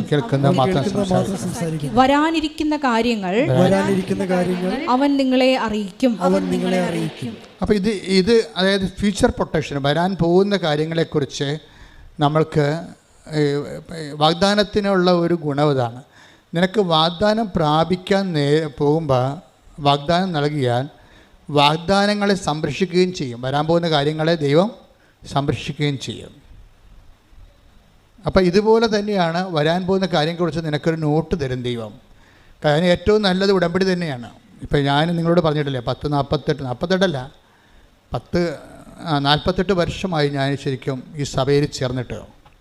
38 കൊല്ലത്തെ പൗരോഹിത്യവും 10 കൊല്ലത്തെ ട്രെയിനിങ്ങും പൗരോഹിത്യം, അപ്പോൾ 48 കൊല്ലമായി. അപ്പോൾ എനിക്ക് 2 കൊല്ലം കൂടി ഞാൻ സഭയിൽ ചേർന്നിട്ട് സുവർണ ജൂബിലി ആവും, 50 കൊല്ലമാവും. ഈ 50 കൊല്ലം സഭയിൽ ജീവിക്കുമ്പോൾ നമുക്ക് മനസ്സിലാകുന്ന ഒരു കാര്യമുണ്ട്. എന്താ കാര്യം? അതായത് ദൈവം ഇങ്ങനെ ആൾക്കാരെ പ്രൊട്ടക്റ്റ് ചെയ്യും, സംരക്ഷിക്കും. വരാൻ പോകുന്ന കാര്യങ്ങളെക്കുറിച്ചൊക്കെ നോട്ട് തരും. പക്ഷേ ഈ 50 കൊല്ലം സഭയിൽ ജീവിക്കുമ്പോഴും എനിക്ക് മനസ്സിലായ ഒരു സത്യം എന്ന് പറഞ്ഞാൽ ഏറ്റവും കൂടുതൽ പ്രൊട്ടക്ഷൻ ലഭിക്കാൻ സാധ്യതയുള്ള സംവിധാനം ഉടമ്പടിയാണ്. അതാണ് എനിക്ക് മനസ്സിലായ സത്യം. 50 കൊല്ലമാണ് ഞാൻ സഭയിൽ ജീവിക്കണത്. 50 കൊല്ലത്തിനുള്ളിൽ ഇപ്പോൾ ഇന്ന് വരെ ജനങ്ങളെ ഞാനൊരു 20-21 ലക്ഷം ആൾക്കാരെ കൗൺസിൽ ചെയ്തിട്ടുണ്ട്. അതിനവസാനം നമ്മൾ ഇപ്പോഴാണെങ്കിൽ എന്താ ചെയ്യണമെന്ന് വെച്ച് കഴിഞ്ഞാൽ ഈ കൗൺസിലിലൂടെ വരുന്ന വിഷയങ്ങളെല്ലാം ഉടമ്പടിയിലൂടെ ഹോംവർക്ക് ചെയ്ത് പരിഹരിക്കും സാധാരണ. അങ്ങനെ ചെയ്യണത്. പണ്ടങ്ങനെ അല്ലായിരുന്നു. ഒരാളുമായിട്ട് 1.5 മണിക്കൂർ 2 മണിക്കൂർ ഇരിക്കണം. കണാകുണ പറഞ്ഞുകൊണ്ടിരുന്ന് അവരുടെ സമയം വേസ്റ്റ്, നമ്മുടെ സമയം വേസ്റ്റ്. അത് പണ്ടിങ്ങനെ എൻ്റെ അടുത്ത് 10 മിനിറ്റ് 20 മിനിറ്റ് തൊട്ട് 2 മണിക്കൂർ വരെ ഞാൻ ആൾക്കാരോട് ഇരുന്നിട്ടുണ്ട്. അവസാനം ഞാൻ കൗൺസിലിംഗ് എന്ന് പറയുന്ന സംഭവം തന്നെ വെറുത്ത്. എന്താ കാര്യം? ഈ ഇരിപ്പെല്ലാം ഇരുന്ന് ഈ ആളിന് വേണ്ടി നമ്മുടെ ഇത്രയും പ്രഷ്യസ് ആയിട്ടുള്ള ടൈം വേസ്റ്റ് ചെയ്തിട്ട് അവർ വളർന്നോ ഇല്ലയോ, അവർക്ക് വീണ്ടും പ്രശ്നം ഉണ്ടാകുമ്പോൾ പിന്നെ ഓടി നമ്മുടെ അടുത്ത് വരും. അപ്പോൾ ഒരാളൊക്കെ പണ്ട് ഒരു മാസം 5 പ്രാവശ്യമൊക്കെ എന്നെ കാണുമായിരുന്നു. കാര്യം എന്താണ്? അതിങ്ങനെ തുറന്നിട്ടിരിക്കുന്ന കാര്യമായതുകൊണ്ട് ആർക്കും വന്ന് ഇടിച്ചു തല്ലി കൈക്കൊള്ളാൻ കാര്യക്കാരനായിട്ട് വന്ന് തൻ്റെ ഇടം ഉള്ളവനൊക്കെ വന്ന് കണ്ടുവച്ച് പോകും. അല്ലാത്തവന് കാണത്തില്ല. സ്വാധീനമില്ലാത്തവർ അറിയാത്തവരൊക്കെ പുറകിപ്പള്ളി. ഇപ്പോൾ അങ്ങനെ ഇപ്പം അങ്ങനെ പറ്റത്തില്ല. ഇപ്പം എന്താണ്? കൗൺസിലിങ്ങിലൂടെ പറയാവുന്ന എല്ലാ കാര്യങ്ങളും തന്നെ ഉടമ്പടിയിലൂടെ പരിഹരിക്കും നമ്മൾ. ആ ക്ലാപ്പ് എന്ന് പറയുന്ന സംഭവം ഇടിപെട്ട സംഭവമാണ്. എന്താണ്? Christian life assessment paper. എല്ലാ കാര്യങ്ങളുടെയും എല്ലാ കൗൺസിലിങ്ങിൻ്റെ എല്ലാത്തിനും അടിസ്ഥാനം എന്താണ്? ക്രിസ്തുവിനെ നീ അറിയുക എന്നുള്ളതാണ് സംഭവം. എല്ലാം പരിഹരിക്കണം. എന്താണ്? He is the wonderful councillor. അവൻ എന്താണ്? വിസ്മയവഹനായ ഉപദേഷ്ടാവ്. Take the word of God. അവൻ വിസ്മയവഹനായ ഉപദേഷ്ടാവ്. ശ്രുതികട ഹല്ലേലൂയ.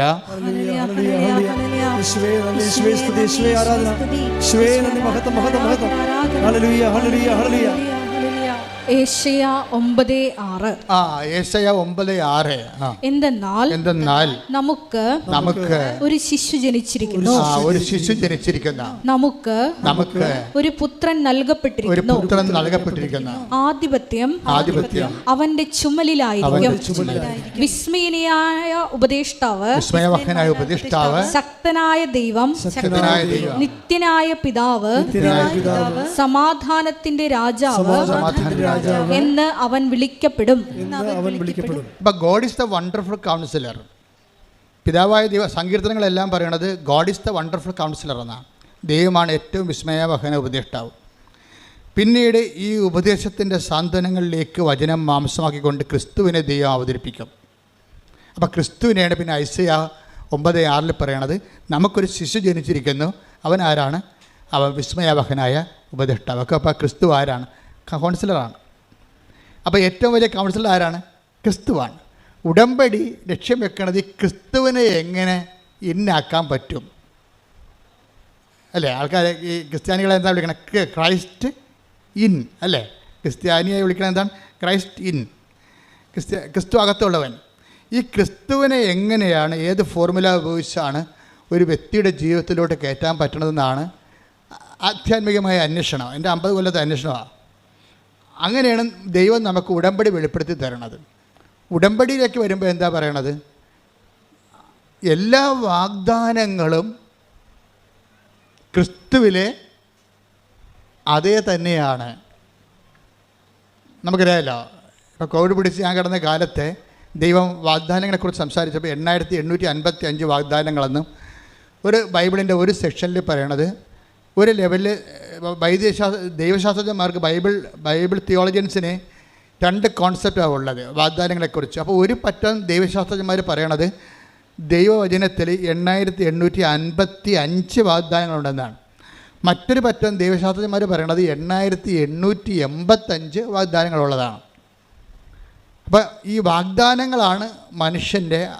അപ്പോൾ അതിൻ്റെ അകത്ത് ഇമ്മാനുവൽ പ്രവചനം, ക്രിസ്തുവിൻ്റെ മനുഷ്യാവതാരം, ക്രിസ്തു നമ്മളിലേക്ക് വരണതും എല്ലാം അതിൻ്റെ അകത്ത് വാഗ്ദാനത്തിൻ്റെ ഭാഗമാണ്. അപ്പോൾ ഇത് നമ്മളെപ്പോഴും ടാർഗറ്റ് ചെയ്യേണ്ടത് ക്യാപിറ്റൽ കവനൻ്റ്, ക്യാപിറ്റലായിട്ടുള്ള പ്രോമിസ് എന്താണെന്ന് നോക്കും. അതെന്താണ്? ക്രിസ്തുവാണ്.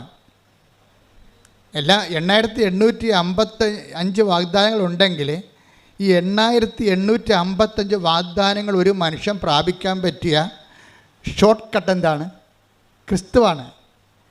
ഉടമ്പടി അന്വേഷിക്കുന്നത് അതാണ്. എല്ലാ വാഗ്ദാനങ്ങളുടെയും തലപ്പെട്ട വാഗ്ദാനമായ ക്രിസ്തുവിനെ ഒരു വ്യക്തി നേടിയാൽ അവനോടുകൂടി എല്ലാം ചേർത്ത് നൽകപ്പെടും. അതുകൊണ്ടാണ് പൗലോസ് അപ്പോസ്തലൻ പറയും 2 കൊരിന്ത്യർ 1:20 എടുത്ത് ശ്രുതിക്കട്ടെ. ഹല്ലേലൂയ. ദൈവത്തിന്റെ സകല വാഗ്ദാനങ്ങളും പറഞ്ഞ ദൈവത്തിന്റെ സകല വാഗ്ദാനങ്ങൾ 8855 വാഗ്ദാനങ്ങൾ ക്രിസ്തുവിൽ അതേ എന്ന് തന്നെ. മനസ്സിലായല്ലേ? ഇത് മുഴുവനും വാഗ്ദാനങ്ങൾ നമ്മൾ ഓരോരോ വാഗ്ദാനങ്ങൾ, ഇപ്പോൾ പച്ചമുളക് മേടിക്കാൻ വേണ്ടി ഒരു ചേടത്തിയിട്ട് അവിടെ ചേനയും പച്ചമുളകുമായിട്ടൊരു ചേടത്തി ചന്തയിരിപ്പുണ്ട് ഇല്ലേ, അവിടെ അപ്പോൾ ചേനയും അല്ലെ പുള്ളിക്കച്ചവടം, ചില വണ്ടി തള്ളിക്കൊണ്ട് പോകണം കണ്ടിട്ടില്ലേ, ഉള്ളി എന്നും പറഞ്ഞ് അതിനകത്ത് ഉള്ളി മാത്രമേ കാണത്തുള്ളൂ. ഞാൻ തന്നെ ഓർക്കുന്നത് എങ്ങനെ ജീവിക്കുമെന്ന് ഈ ഉള്ളി, വെളുത്തുള്ളി എന്നും പറഞ്ഞുകൊണ്ട് ഒരു വണ്ടി ഞാൻ ചേർത്തലൊക്കെ കണ്ടായിരുന്നു. അപ്പോൾ ഒരു 10-20 കിലോ വെളുത്തുള്ളി കിടപ്പുണ്ട്. അപ്പോൾ നമ്മൾ രാവിലെ ചെല്ലുമ്പോൾ വെളുത്തുള്ളി ആൾക്കാർ മേടിക്കുക, ഇങ്ങനെ ഇത്രയും വെളുത്തുള്ളി ആൾക്കാർക്ക് എന്തിനാണ്? പക്ഷേ വൈകുന്നേരം വരുമ്പോൾ വെളുത്തുള്ളി ഒന്നും കാണത്തില്ല, ആൾക്കാർ അച്ചാറിടാൻ മേടിച്ചുകൊണ്ട് പോയി, അതാ സംഭവം. അപ്പോൾ പക്ഷേ ഇങ്ങനെ വെളുത്തുള്ളിക്ക് ഒരു കടയിൽ പോയി, പച്ചമുളകിന് വേറെ കടയിൽ പോയി, അരിക്ക് വേറെ കടയിൽ പോയി. അപ്പോൾ ഓരോ വാഗ്ദാനങ്ങൾക്കും ഓരോ മാർഗത്തിലല്ല. അതുകൊണ്ടാണ് ബൈബിൾ പറയണത് ഈ 8855 വാഗ്ദാനങ്ങൾ നിങ്ങൾക്ക് കിട്ടാൻ വേണ്ടി ഒരു മാർഗമുണ്ട്. എന്താണ്? എല്ലാ വാഗ്ദാനങ്ങളും പറഞ്ഞേ, എല്ലാ വാഗ്ദാനങ്ങളും ക്രിസ്തുവിലെ അതേ തന്നെയാണ്. അപ്പോൾ അവിടെ നോയില്ല, യേസ് മാത്രമേ ഉള്ളൂ. Every promise is yes in Jesus. അപ്പോൾ നമ്മളെന്ത് ബുദ്ധിയുള്ളവർ എന്ത് ചെയ്യും? ബുദ്ധിയുള്ളവർ മാതാവിനോട് പറയും, അമ്മ ക്രിസ്തുവിനെയാണ് സ്വീകരിച്ചത്, ഞങ്ങൾക്കും ക്രിസ്തുവിനെയാണ് തരേണ്ടത്. പറഞ്ഞേ, അമ്മ ക്രിസ്തുവിനെയാണ് വിശ്വാസം കൊണ്ട് സ്വീകരിച്ചത്, ഞങ്ങൾക്കും എല്ലാ വാഗ്ദാനങ്ങളും അതേന്ന് പറയുന്ന ക്രിസ്തുവിനെ ഉടമ്പടി പ്രകാരം ഞങ്ങളുടെ ജീവിതത്തിലേക്ക് അങ്ങ് നൽകണമേ. അപ്പോൾ അതിന് നമ്മൾ എല്ലാ വാഗ്ദാനങ്ങളും, ഇപ്പോൾ 2 കൊരിന്ത്യർ 1:20 എല്ലാ വാഗ്ദാനങ്ങളും ക്രിസ്തുവിൽ അതേയാണെങ്കിൽ നമുക്ക് ഷോർട്ട് കട്ട് എന്താണ്? ക്രിസ്തുവിനെ മേടിക്കുക എന്നുള്ളതാണ് അല്ലേ. ഒരു മാർജിൻ ഫ്രീയിൽ പോയി കഴിഞ്ഞാൽ അല്ലെങ്കിൽ മെഗാ സ്റ്റോറിൽ പോയി കഴിഞ്ഞാൽ മിക്കവാറും ഓൾമോസ്റ്റ് എല്ലാത്തിനും നമ്മൾ ലോകം മുഴുവൻ കറങ്ങി നടക്കേണ്ട കാര്യമില്ല, അവിടെ തന്നെ ഉണ്ടാവും. സൂപ്പർ മാർക്കറ്റിൻ്റെയൊക്കെ പ്രത്യേകത അതാണ്. അതായത് എല്ലാ വിഷയവും അതിൻ്റെ തന്നെ സിംഗിൾ റൂഫിലാണ് വരണത്. അപ്പോൾ ദൈവത്തിൻ്റെ എല്ലാ വാഗ്ദാനങ്ങളും ക്രിസ്തുവിൽ അതേ എന്നാണ്. നിങ്ങൾ ക്രിസ്തുവിനെയാണ് അമ്മയെടുക്കുകയെന്ന് ഉടമ്പടി പ്രകാരം ചോദിക്കുകയാണെങ്കിൽ കാര്യം കുറച്ച് എളുപ്പമാകും. പിടിയാ, നിങ്ങളത് ശ്രദ്ധിക്കണം. നിങ്ങളിപ്പോൾ IELTS, ജോലി, വീട്, വിവാഹം, പറമ്പ്, ഇങ്ങനെ ഒത്തിരി കാര്യം ചോദിക്കുമ്പോഴും പിന്നെ നിത്യജീവൻ, അനുദിന ജീവിതത്തിൻ്റെ ആവശ്യങ്ങളും നിത്യജീവനും, അതിന് ഈ അനുദിന ജീവിതവും നിത്യജീവനും ബാധിക്കുന്നതെല്ലാം ദൈവം നൽകുന്ന വാഗ്ദാന പ്രകാരമാണ്. മനുഷ്യൻ നേടിയെടുക്കുന്ന വാഗ്ദാനമാണ് നമുക്ക് ഉള്ളമ്പടിയിലുള്ളത്. നമ്മളത് പ്രോസസ്സ് ചെയ്തെടുക്കുന്നതാണ്. നമ്മുടെ ഓരോ വിഷയമില്ലേ, അത് നമുക്ക് ദൈവം തരണത് ക്രൂഡ് ഓയിലായിട്ടാണ് തരണത്. നമ്മൾ റിഫൈൻ ചെയ്ത് വാഗ്ദാനങ്ങൾ നമ്മളെന്ത് ചെയ്യും? വാഗ്ദാനമായിട്ടാണ് ദൈവം തരുന്നത്. ഇപ്പോൾ ഒരു വിമാനം പറപ്പിക്കുന്ന ഓയിൽ എന്താണത്? Aviation oil. അതെന്താ? പെട്രോൾ തന്നെ വീണ്ടും റിഫൈൻ ചെയ്ത് എടുക്കുന്നതാണ്. പെട്രോളിന് മുമ്പ് ഡീസൽ ഉണ്ടാവും, ഡീസലിന് മുമ്പ് ക്രൂഡ് ഓയിൽ ഉണ്ടാവും. അപ്പോൾ ക്രൂഡ് ഓയിലാണ് കുഴിച്ചെടുക്കുന്നത്. ഞാൻ കോയിലൊക്കെ ചെന്നപ്പോൾ എണ്ണപ്പാടത്ത് പോയായിരുന്നു. അപ്പോൾ മുഴുവൻ എണ്ണപ്പാടമാണ്, എല്ലായിടത്തും ഇങ്ങനെ എണ്ണ ഡിഗ് ചെയ്യുന്ന മെഷീൻ വെച്ചിട്ടുണ്ട്. അവിടെ എല്ലാം ഫയർ സേഫ്റ്റി സംവിധാനം ഒരുക്കിയിട്ടുണ്ട്. അവിടുത്തെ മണ്ണെല്ലാം ഇങ്ങനെ എണ്ണയുമായിട്ട് കുഴഞ്ഞു മറിഞ്ഞൊരു മണ്ണാണ്. നമുക്ക് പുറത്തിറങ്ങിയ നമ്മുടെ കാലയിൽ ആ മണ്ണ് പറ്റിയാൽ പോകത്തുമില്ല. അപ്പോൾ ഞാൻ വണ്ടി പോയിട്ട് അപ്പുറത്തും ഇപ്പുറത്തും എണ്ണപ്പാലം കിടക്കുകയാണ്. അപ്പോൾ അവിടെയൊക്കെ നമ്മൾ നോക്കുമ്പോഴേ അവിടെ നിന്ന് എന്താ കുഴിച്ചെടുക്കണത്? ക്രൂഡ് ഓയിലാണ്, കറുത്ത നിറച്ച കരി ഓയിൽ പോലൊരു സാധനം എടുക്കണത്. അതാണ് പിന്നെ പ്രോസസ്സ് ചെയ്ത് റിഫൈൻ ചെയ്തിട്ട് പിന്നെ ഡീസലാക്കും. പിന്നെ എന്ത് ചെയ്യും? പിന്നെ അത് വീണ്ടും റിഫൈൻ ചെയ്തിട്ട് ശുദ്ധീകരിച്ചിട്ട് നമ്മൾ പെട്രോളാക്കും. പെട്രോൾ വീണ്ടും ശുദ്ധീകരിച്ചിട്ടാണ് പിന്നെ ഏവിയേഷൻ ഓയിലൊക്കെ ആക്കണത്. ഇതുപോലെ തന്നെയാണ് വാഗ്ദാനങ്ങളിൽ വരണത്. വാഗ്ദാനങ്ങളെ ദൈവം നമുക്ക് നൽകുന്ന വാഗ്ദാനങ്ങളാണ്. നമ്മൾ അതിനെ ഓരോ തരത്തിലുള്ള ആ വാഗ്ദാനങ്ങളെ ഓരോ സിസ്റ്റത്തിലേക്ക് കയറ്റിയിട്ടാണ് നമ്മൾ അതിനെ റിഫൈൻ ചെയ്തെടുക്കുന്നത്. ഒരു വാഗ്ദാനങ്ങളെ നമ്മൾ ആദ്യം കയറ്റണ സിസ്റ്റം എന്താണ്? ഫെയ്ത്ത് സിസ്റ്റത്തിലാണ് കയറ്റണത്, വിശ്വാസം. അപ്പോൾ ഒരു വാഗ്ദാനം ക്രൂഡ് ഓയിൽ വിശ്വാസത്തിൽ കയറി ഇറങ്ങിക്കഴിയുമ്പോൾ നമുക്കതിന് ഡീസൽ കിട്ടും. പിന്നെ കുറേ പെട്രോൾ ഉൽപ്പന്നങ്ങൾ, സ്വാപ്പ്, ചീപ്പ്, അരക്ക്, അതുപോലെ തന്നെ ടെർമോക്കോള്, ബൈ പ്രോഡക്ട്സ്, ഉപ ഉൽപ്പന്നങ്ങൾ കുറേ കിട്ടും. അതിൻ്റെ ആദ്യത്തെ പ്രോസസ്സാണ്. ഫെയ്ത്ത് ക്യാവിറ്റിയിൽ അത് വെച്ച് അത്രയുമേ ചെയ്യാൻ പറ്റത്തുള്ളൂ. പിന്നെ നമ്മൾ എന്ത് ചെയ്യും? നമ്മൾ ഈ വാഗ്ദാനം തന്നെ നമ്മൾ എന്ത് ചെയ്യും? അടുത്ത സിസ്റ്റത്തിലൂടെ കയറ്റും. അതെന്താണ്? ഹോപ്പാണ്. അതാണ് ഇത്തിരി ലാഗ് ചെയ്താലും നമ്മൾ ഇൻവെസ്റ്റ് ചെയ്തുകൊണ്ടിരിക്കും. ഫെയ്ത്തിന് സഡനായിട്ട് കിട്ടുമെന്നുണ്ടെങ്കിൽ പെട്ടെന്ന് നമുക്ക് ഉത്തരം കിട്ടുമെങ്കിലും ഫെയ്ത്തിൽ നമുക്ക് കിട്ടുന്ന പ്രോഡക്റ്റ് എന്ന് പറയുന്നത് മിക്കവാറും തന്നെ ഡീസൽ പോലത്തെ വല്ല സംഭവമായിരിക്കും. നമുക്ക് വേണ്ട ഹൈ ക്വാളിറ്റി ആയിട്ടുള്ള സംഭവങ്ങൾ അടുത്ത സെക്ഷനിലാണ് വരണത്. അപ്പോൾ ഉടമ്പടി ആദ്യ സെക്ഷൻ നമ്മൾ ഫെയ്ത്തിലാണ് വർക്ക് ചെയ്യണത്. ഫെയ്ത്ത് കഴിയുമ്പോൾ അതിൻ്റെ അകത്ത് ചില കാര്യങ്ങൾ പടപടാതെ നടക്കും, ആ ഫെയ്ത്തിൽ നടക്കുകയും ചില കാര്യങ്ങൾ ടൈം എടുക്കുന്ന സാധനമുണ്ട്. അതിനാണ് നമ്മൾ ഹോപ്പ് ഉപയോഗിക്കുന്നത്. അപ്പോൾ ചില ആൾക്കാർ ഹോപ്പ് മേഖലയിലേക്ക് വർക്ക് ചെയ്യണത്. അപ്പോൾ ഫെയ്ത്ത് മേഖലയെ പോലെ സഡൻ അല്ല ഹോപ്പ് മേഖല. കാരണം അതിനകത്ത് പിന്നീട് ഈ ബൈ പ്രോഡക്ട്സ് കുറവായിരിക്കും. പിന്നെ വരാൻ പോണത് അടുത്തത് ഡീസൽ കഴിഞ്ഞാൽ പിന്നെ പെട്രോളാണ് വരണത്. അപ്പം അതുകൊണ്ട് അതുപോലെയുള്ള പ്രോസസ്സിങ് നമ്മുടെ വിഷയങ്ങൾക്കുണ്ടാകും. നിങ്ങളുടെ ലോകത്തിലുള്ള നിങ്ങളുടെ കാര്യങ്ങൾ നടക്കുക എന്നതിനേക്കാൾ ഉപരി ക്രിസ്തുവിന് നിങ്ങളിൽ വസിക്കാൻ പറ്റുന്ന ഒരു ഇൻഫ്രാസ്ട്രക്ചർ ഡെവലപ്പ് ചെയ്ത് വരും. ഹോപ്പിൻ്റെ പ്രത്യാശയുടെ കാലം അങ്ങനെ സംഭവിക്കണത്. പ്രത്യാശയുടെ കാലത്ത് നിങ്ങൾ പ്രെയർ ചെയ്തുകൊണ്ടിരിക്കും, പക്ഷേ വിശ്വാസകാലം പോരാ, പെട്ടെന്ന് കത്തിപ്പിടിക്കത്തില്ല. It will take time. അപ്പോൾ ചിലർ പ്രത്യാശക്കാലത്താണ്. ഇപ്പം നമ്മൾ സ്ലീബ കാലം എന്നൊക്കെ പറഞ്ഞ് പള്ളിയിൽ എഴുതി വെക്കത്തില്ല ആരാധനക്രമം. ഉടമ്പടിക്കുള്ള കാലം വിശ്വാസക്കാലമുണ്ട്, പ്രത്യാശക്കാലമുണ്ട്, സ്നേഹത്തിൻ്റെ കാലമുണ്ട്. പിന്നെ അവസാനത്താണ് സമർപ്പണത്തിൻ്റെ കാലം. സമർപ്പണത്തിൻ്റെ കാലം എന്ന് പറയുമ്പോൾ അത് വേറെയാണ്. അത് ഈ ഭൗതികമായ കാര്യമായിട്ട് ബന്ധമില്ല. അത് നിത്യജീവൻ്റെ വിഷയങ്ങളാണ് സമർപ്പണ കാലത്ത്. കാര്യം കേൾക്കപ്പെടാത്ത പ്രാർത്ഥന ഉണ്ടാകും അതിൻ്റെ അകത്ത്. അത് നമ്മൾ എത്ര പ്രോസസ്സ് ചെയ്താലും നമുക്ക് പ്രോസസ്സിങ് കിട്ടത്തില്ല. അതുപോലെ തന്നെ ഇരിക്കും. കാണാം. ഇപ്പോൾ നിങ്ങളുടെ ഭർത്താവിൻ്റെ മാനസാന്തരം വേണ്ടി പ്രാർത്ഥിക്കുകയാണ്. നിങ്ങൾ ആദ്യം പ്രാർത്ഥിച്ചത് വീട് വിൽക്കാൻ വേണ്ടിയാണ്, അല്ല വീട് കിട്ടാൻ വേണ്ടി, അത് കിട്ടി. രണ്ടാമത്തെ കാലത്ത് നിങ്ങൾ മക്കൾക്ക് അഡ്മിഷന് വേണ്ടി പ്രാർത്ഥിക്കുന്നു, അത് കിട്ടി. അപ്പം നിങ്ങളിങ്ങനെ ഓരോ കാര്യം പറ്റി പ്രാർത്ഥിക്കുമ്പോൾ നിങ്ങൾ ഓർക്കും, ഞങ്ങളിങ്ങനെ ഈ ഉടമ്പടി എന്ന് പറയണത് ഇങ്ങനെ കഴിഞ്ഞ ദിവസങ്ങൾ ദീപക് എന്ന് പറഞ്ഞൊരു മനുഷ്യൻ സാക്ഷ്യം പറഞ്ഞു. ദീപക് നമ്മുടെ ചെത്തിപ്പുഴ ചങ്ങനാശ്ശേരി എന്ന്. ദീപക്കിൻ്റെ സാക്ഷ്യം ഞാൻ വളരെ ശ്രദ്ധിച്ച സാക്ഷ്യമാണ്. ദീപക് ഇവിടെ വന്നിട്ട് ഉടമ്പടി എടുത്തില്ല ആദ്യം. അപ്പോൾ ദീപക് അതിന് പറഞ്ഞ ന്യായം എന്ന് പറയുന്നത് ഇങ്ങനെ പല്ലുവേദനയ്ക്കും തലവേദനയ്ക്കൊക്കെയാണ് ഉടമ്പടി എടുക്കണത്.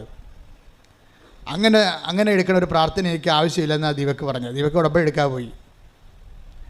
ദീപക് ഉടമ്പടി എടുക്കാൻ പോകുന്നതിന് കാരണങ്ങളുണ്ട്. അയാൾ പറയണത് എനിക്ക് ആവശ്യത്തിന് ഡിഗ്രി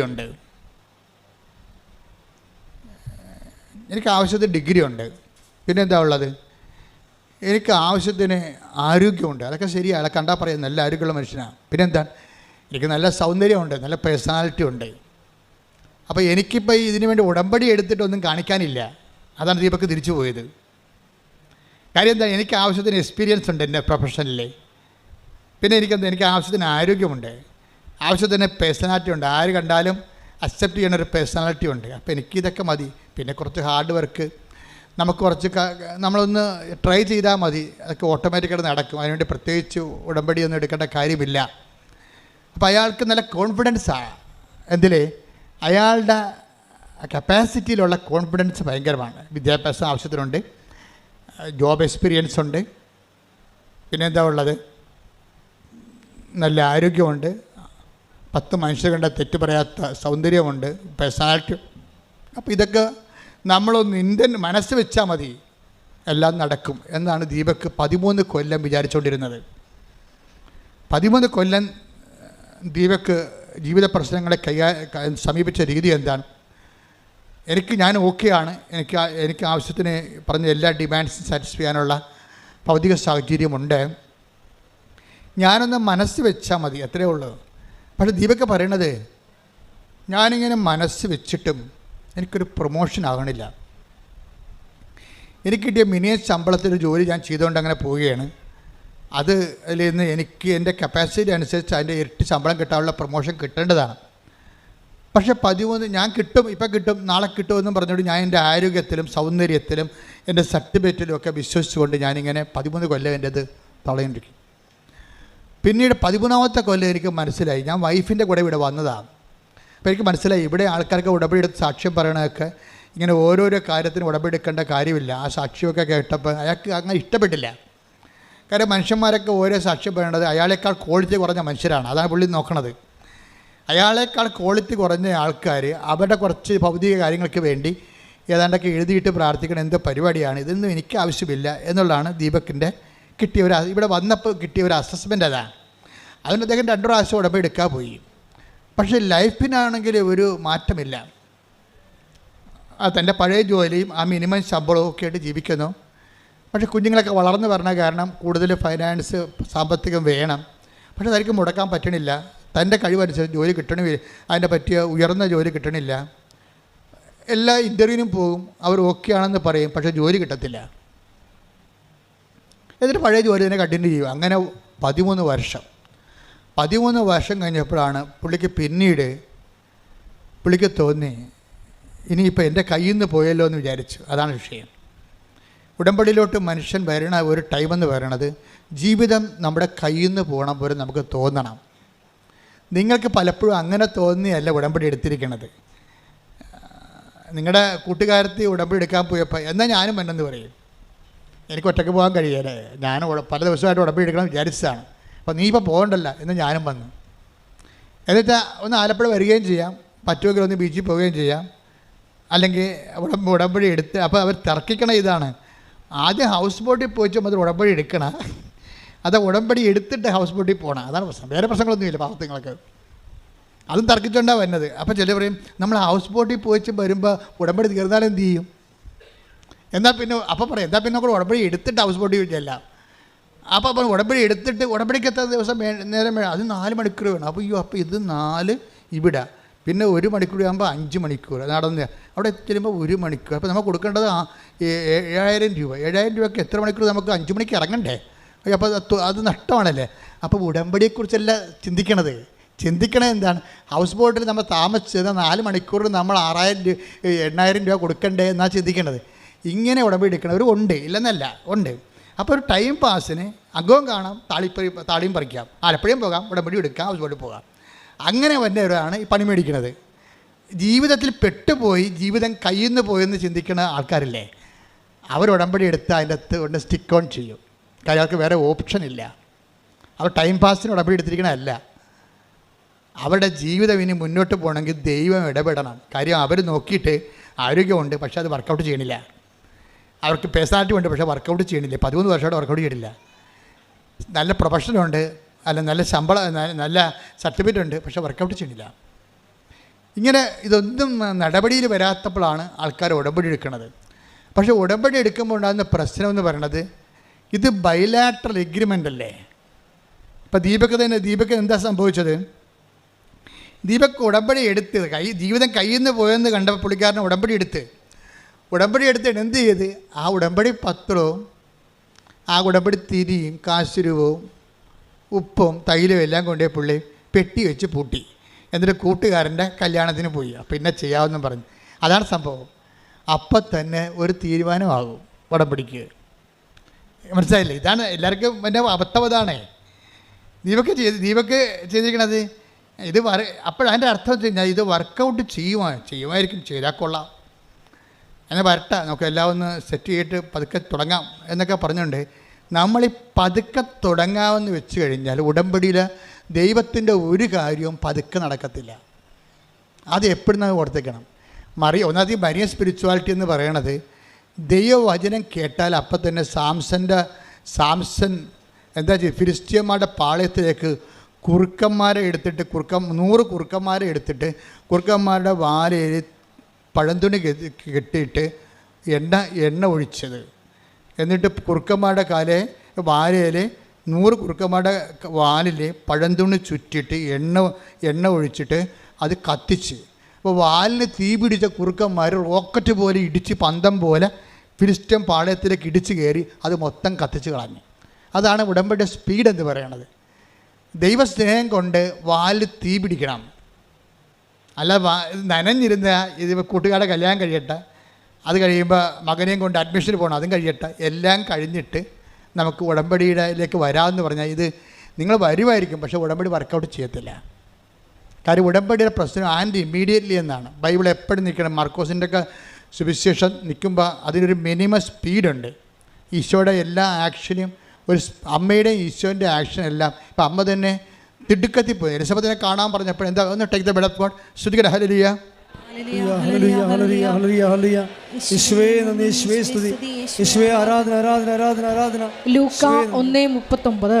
ലൂക്ക 1:39 കേട്ടോ. ആ ദിവസങ്ങളിൽ മറിയം യൂദയായിലെ മലമ്പ്രദേശത്തുള്ള ഒരു പട്ടണത്തിലേക്ക് തിടുക്കത്തിൽ യാത്ര പുറപ്പെട്ടു. അപ്പം മറിയം പോകുമ്പോൾ യാത്ര പുറപ്പെട്ടെന്ന് പറഞ്ഞാൽ മതി. അത് തിടുക്കം പറയേണ്ട ഒരു കാര്യം അവിടെ ഇല്ല. അത് തിടുക്കം പറഞ്ഞില്ലെങ്കിലും ആ ബൈബിൾ നിന്ന് ആ വചനം നിന്നോളും. സപ്പോർട്ടീവാണ്. പക്ഷേ ഈ ലൂക്ക പറയണ മറിയം ഇങ്ങനെ ചെല്ലട്ടെ എന്ന് പറഞ്ഞാൽ ആൾക്ക് നടക്കത്തില്ല. അങ്ങനെയല്ല പോയത്. എന്താണ്? ഇടിച്ച് കുത്തി ഒറ്റ പോക്കാണ് പോയത്.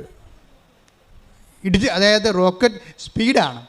ഉടമ്പടിയിൽ നിങ്ങൾ കൈകാര്യം ചെയ്യുന്ന സ്പീഡാണ് ഉടമ്പടിയുടെ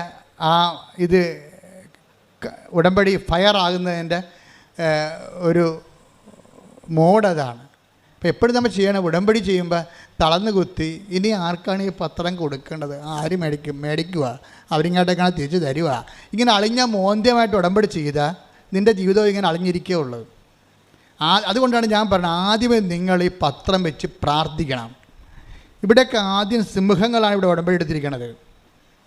അത് അവർക്ക് ഉടമ്പടി എടുക്കുമ്പോൾ തന്നെ ഒരു ദിവസം ഒരു ആങ്ങളെയും പെങ്ങളും ഞാൻ നോക്കുമ്പോൾ ഒരു പള്ളിയിൽ ബൈക്കിൽ പോവുകയാണ്. പെങ്ങൾ പുറകെ ഇരിക്കണം, ആങ്ങളെ വണ്ടി ഓടിക്കണം. രണ്ടും ചെറുപ്പക്കാരാണ്, 10, 22, 23 വയസ്സുണ്ട്. ഇതുങ്ങൾ എന്താ ചെയ്യണം നോക്കുമ്പോൾ പള്ളി കൊണ്ടുവന്ന് ബൈക്ക് ഇറങ്ങി വെച്ചും പടപടാന്ന് പള്ളി പിരിയണ സമയത്ത് തന്നെ എല്ലാവർക്കും പ്രാർത്ഥിച്ച്, അമ്മയുടെ പത്രമാണ്, നിങ്ങളുടെ ജീവിതം മറിക്കും, നിങ്ങൾ വായിക്കണം, മറ്റവർക്ക് വായിച്ചതിന് ശേഷം കൊടുക്കണം എന്നൊക്കെ പറഞ്ഞ് പടപട കൊടുത്തിട്ട് അവരപ്പത്തന്നെ അടുത്ത വണ്ടി 5 മിനിറ്റ് 10 മിനിറ്റ് കൊണ്ട് അവർ ആ മിഷൻ കറക്റ്റ് ചെയ്തിട്ടും അടുത്ത പള്ളി ആ പള്ളി എപ്പോഴാണ് പിരിയുമെന്ന് അവർക്ക് അറിയത്തില്ല. ആ പള്ളി പിരിയുമ്പോൾ അവിടെ എത്തണം, അടുത്ത പള്ളി എത്തണം. അപ്പോൾ ഇങ്ങനെ ഈ വാലിൽ തീ പിടിച്ച കുറുക്കന്മാരെപ്പോലെ ഈ സാധനം ചെയ്യണത്. അപ്പോൾ അങ്ങനെ വരുമ്പോൾ അതായത് ഉടമ്പടി വരുമ്പോൾ ഉടമ്പടിയുടെ എല്ലാ കാര്യവും അങ്ങനെയാണ്. ആ രോഗിനെ കാണണം, അച്ഛൻ പറഞ്ഞിട്ടുണ്ട് രോഗിനെ കാണണമെന്ന് പറഞ്ഞിട്ടുണ്ട്. എവിടെ രോഗികൾ വല്ലയിടത്തും ഉണ്ട്? ഇന്ത്യയിൽ രോഗി വല്ലയിടത്തും ഉണ്ടാകുന്നു. ഇന്ത്യയിലെ രോഗികൾ വല്ലയിടത്തും ഉണ്ടാകുന്നു. എവിടെയാണ്? കൊച്ചമ്മ ചേച്ചി വലിയമ്മ ആശുപത്രി പോയിട്ട് വന്നാ അമ്മ എന്താണ് വലിയമ്മ ആശുപത്രി ആയിരുന്നില്ല വന്നാ എന്നിട്ട് ഇവർക്ക് ആശുപത്രി പോകാൻ കഴിയില്ല, വീട്ടിലാകുമ്പോൾ പോയാൽ മതിയല്ല. അപ്പോൾ ഇങ്ങനെ ഉഡായിപ്പ് കാണിച്ചാൽ ഉടമ്പടിയിലെ സംഗതി കുഴപ്പമാകും.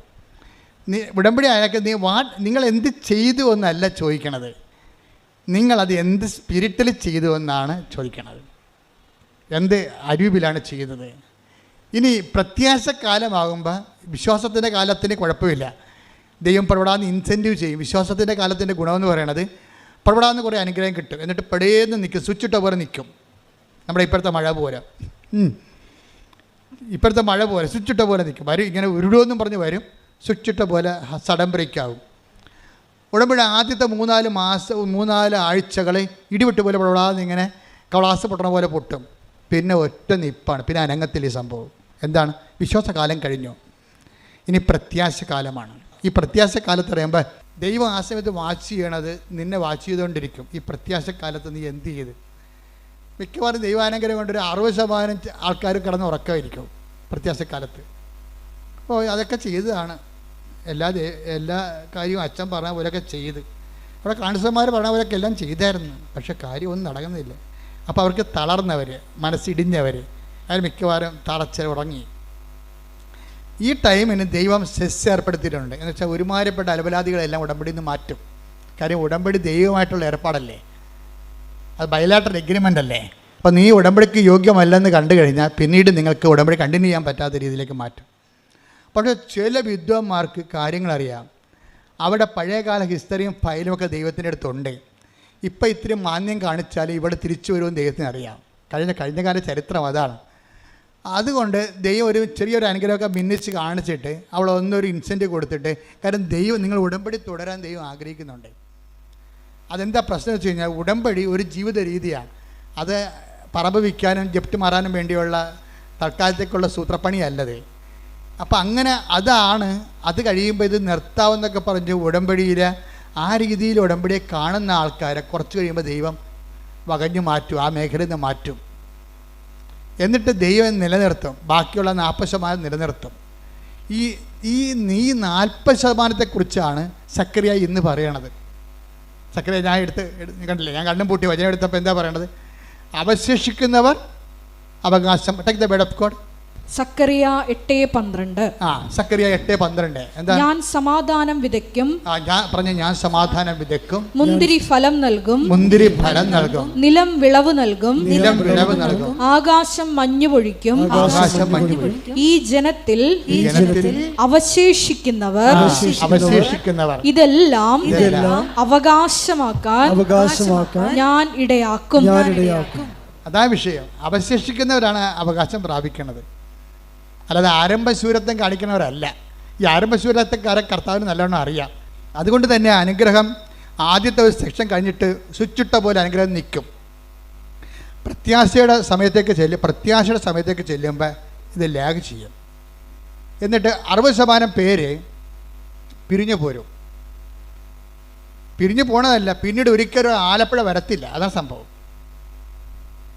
അത് ഇവിടെ ഈ ഉടമ്പടിക്ക് മാത്രമുള്ളതല്ല, ദൈവമായിട്ട് ബന്ധമുള്ള എല്ലാ വിഷയവും അങ്ങനെയാണ്. ആദ്യം കുറച്ച് ഇൻസെൻറ്റീവ് കാണിക്കും, അപ്പോൾ കുറേ ആൾക്കാർ വെക്കാനായാലും വെള്ളം വീഞ്ഞാക്കും. അതുപോലെ തന്നെ കടനിമിത്തം നടക്കും. അതുപോലെ തന്നെ മത്സ്യങ്ങൾ വർദ്ധിപ്പിക്കും. അങ്ങനെ കുറേ അത്ഭുതങ്ങൾ നടന്നു കഴിയുമ്പോൾ ഒത്തിരി പേര് കർത്താവിലേക്ക് വരും. കുറേ അണ്ണന്മാർ ശിഷ്യന്മാരാകും. ആ ശിഷ്യന്മാരുടെ കൂട്ടത്തിൽ കുറച്ച് കഴിയുമ്പോൾ ഈ സ്നേഹത്തിൻ്റെ കാലം തുടങ്ങും. പ്രത്യാശയുടെ കാലം കഴിഞ്ഞ് പിന്നെ വരുന്നത് കുറച്ചുകൂടി ബുദ്ധിമുട്ടാണ്. എന്താ കാര്യം? അവിടെ സ്നേഹം മാത്രമേ ഇൻവെസ്റ്റ് ചെയ്യത്തുള്ളൂ. അവിടെ നിങ്ങളുടെ ജോലി, വീട്, വിവാഹം, അങ്ങനെ ഒരു കാര്യവും ദൈവം അഡ്രസ്സ് ചെയ്യത്തില്ല. ദൈവം നോക്കും നിൻ്റെ സ്നേഹം വളർന്നുവെന്ന് നോക്കും. അതാണ് സ്നേഹത്തിൻ്റെ കാലം എന്ന് പറയണത്. ഉടമ്പടിയുടെ സ്നേഹത്തിൻ്റെ കാലത്ത് നോ സൈൻ, അടയാളമൊന്നുമില്ല. ആശുഷ ജീവിതം ഇങ്ങനെ പോകും. പണ്ട് ഉടമ്പടി എടുക്കാഞ്ഞ കാലത്ത് എങ്ങനെയായിരുന്നു ഏതാണ്ട് അതുപോലെയൊക്കെ തന്നെ പോകും. അപ്പോൾ ദൈവം പരിശുദ്ധാത്മാവ് ഉണ്ടെങ്കിൽ ദൈവം പറയും ഇത് സ്നേഹത്തിൻ്റെ കാലമാണ്. ഇവിടെ നമ്മുടെ ഈ ഡിപ്പോസിറ്റ് എന്ന് പറയുന്നത് സ്നേഹം മാത്രമാണ്. ജോലിക്ക് വേണ്ടിയുള്ള പ്രാർത്ഥന ഒന്നും ഏൽക്കത്തില്ല. കൊച്ചുണ്ടാകാൻ വേണ്ടി പ്രാർത്ഥിക്കുന്നു, കല്യാണം കിട്ടാൻ വേണ്ടി പ്രാർത്ഥിക്കുന്നു. അതൊക്കെ നീ നേരത്തെ ഫെയ്ത്ത് കാലത്ത് പ്രാർത്ഥിച്ചതാണ്. ഇപ്പം അതിനൊന്നും അടയാളമില്ല. ഇപ്പം തോന്നണത് നിനക്ക് ദൈവത്തോട് സ്നേഹമുണ്ടോ എന്നേ നോക്കത്തുള്ളൂ. അതാണ് സ്നേഹത്തിൻ്റെ കാലം. ഈ സ്നേഹത്തിൻ്റെ കാലം എന്ന് പറയുന്നത് ഒരു 1.5 കാലമാണ്. കാര്യം ഇതെന്ന് പറയണത് ഒരു 20% സർവൈവിങ് കിട്ടും ഇതിനകത്തുനിന്ന് സ്നേഹത്തിൻ്റെ കാലത്ത്. ഇത് ഇവിടെ ഒരു അവശേഷിക്കുന്ന ആൾക്കാരുണ്ട്, അവശേഷിക്കുന്നവർ അവകാശം പ്രാപിക്കുന്ന ഒരു കാലമുണ്ട്. ഈ സ്നേഹത്തിൻ്റെ കാലത്ത് വരണത് ഇതിന് കാരണമുണ്ട്. സ്നേഹത്തിൻ്റെ കാലത്തിന് മുമ്പ് ഉണ്ടാകുന്ന വിഷയം, സ്നേഹത്തിൻ്റെ കാലം എങ്ങനെ തുടങ്ങണത്? സ്നേഹത്തിൻ്റെ കാലം തുടങ്ങണത് ശരിക്കും പറഞ്ഞാൽ മറ്റുള്ളവർ ഉടമ്പടിയെക്കുറിച്ചും മറ്റുള്ളവർ നീ എടുത്ത ഉടമ്പടിയെക്കുറിച്ചും നിന്നോട് സംസാരിക്കും. അപ്പോൾ നീ തീഷ്ണത കൊണ്ട് തുള്ളിച്ചാടും. ഉടമ്പടി എടുത്തിട്ടുള്ള ആൾക്കാർ തന്നെ നിന്നോട് വന്ന് സംസാരിക്കും ഉടമ്പടിയെക്കുറിച്ച്. അപ്പോൾ എന്തെന്നില്ലാത്ത ഉണർവോടുകൂടി നീ പഴയ നിനക്കൊന്നും കിട്ടിയില്ലെങ്കിലും, വീട് വെച്ചില്ലെങ്കിലും, IELTS പാസ്സായില്ലെങ്കിലും നീ ദൈവത്തോടുള്ള സ്നേഹത്തിൽ കുതിച്ചു ചാടിക്കൊണ്ട് കർത്താവിന് വേണ്ടി ജീവിക്കാൻ നോക്കും. അത് കർത്താവാണെന്ന് പറയുന്ന വേദം. അതാണ് സ്നേഹത്തിൻ്റെ കാലം തുടങ്ങണത്. Take the word of God. അത് കർത്താവാണ്. 21:7. സ്തുതിക്കട്ടെ. Hallelujah, hallelujah, hallelujah. യേശുവേ നന്ദി, യേശുവേ സ്തുതി. ഹല്ലേലൂയ. യേശുവേ ആരാധന, ആരാധന, ആരാധന, ആരാധന. യോഹന്നാൻ 21:7. യോഹന്നാൻ 21:7. യേശു സ്നേഹിച്ചിരുന്ന ആ ശിഷ്യൻ പത്രോസിനോട് പറഞ്ഞു, അത് കർത്താവാണ്. മനസ്സിലായില്ലേ? യോഹന്നാൻ പോലും അറിഞ്ഞു കാണത്തില്ല ഇത് എന്താ എഴുതി വെക്കണമെന്ന്.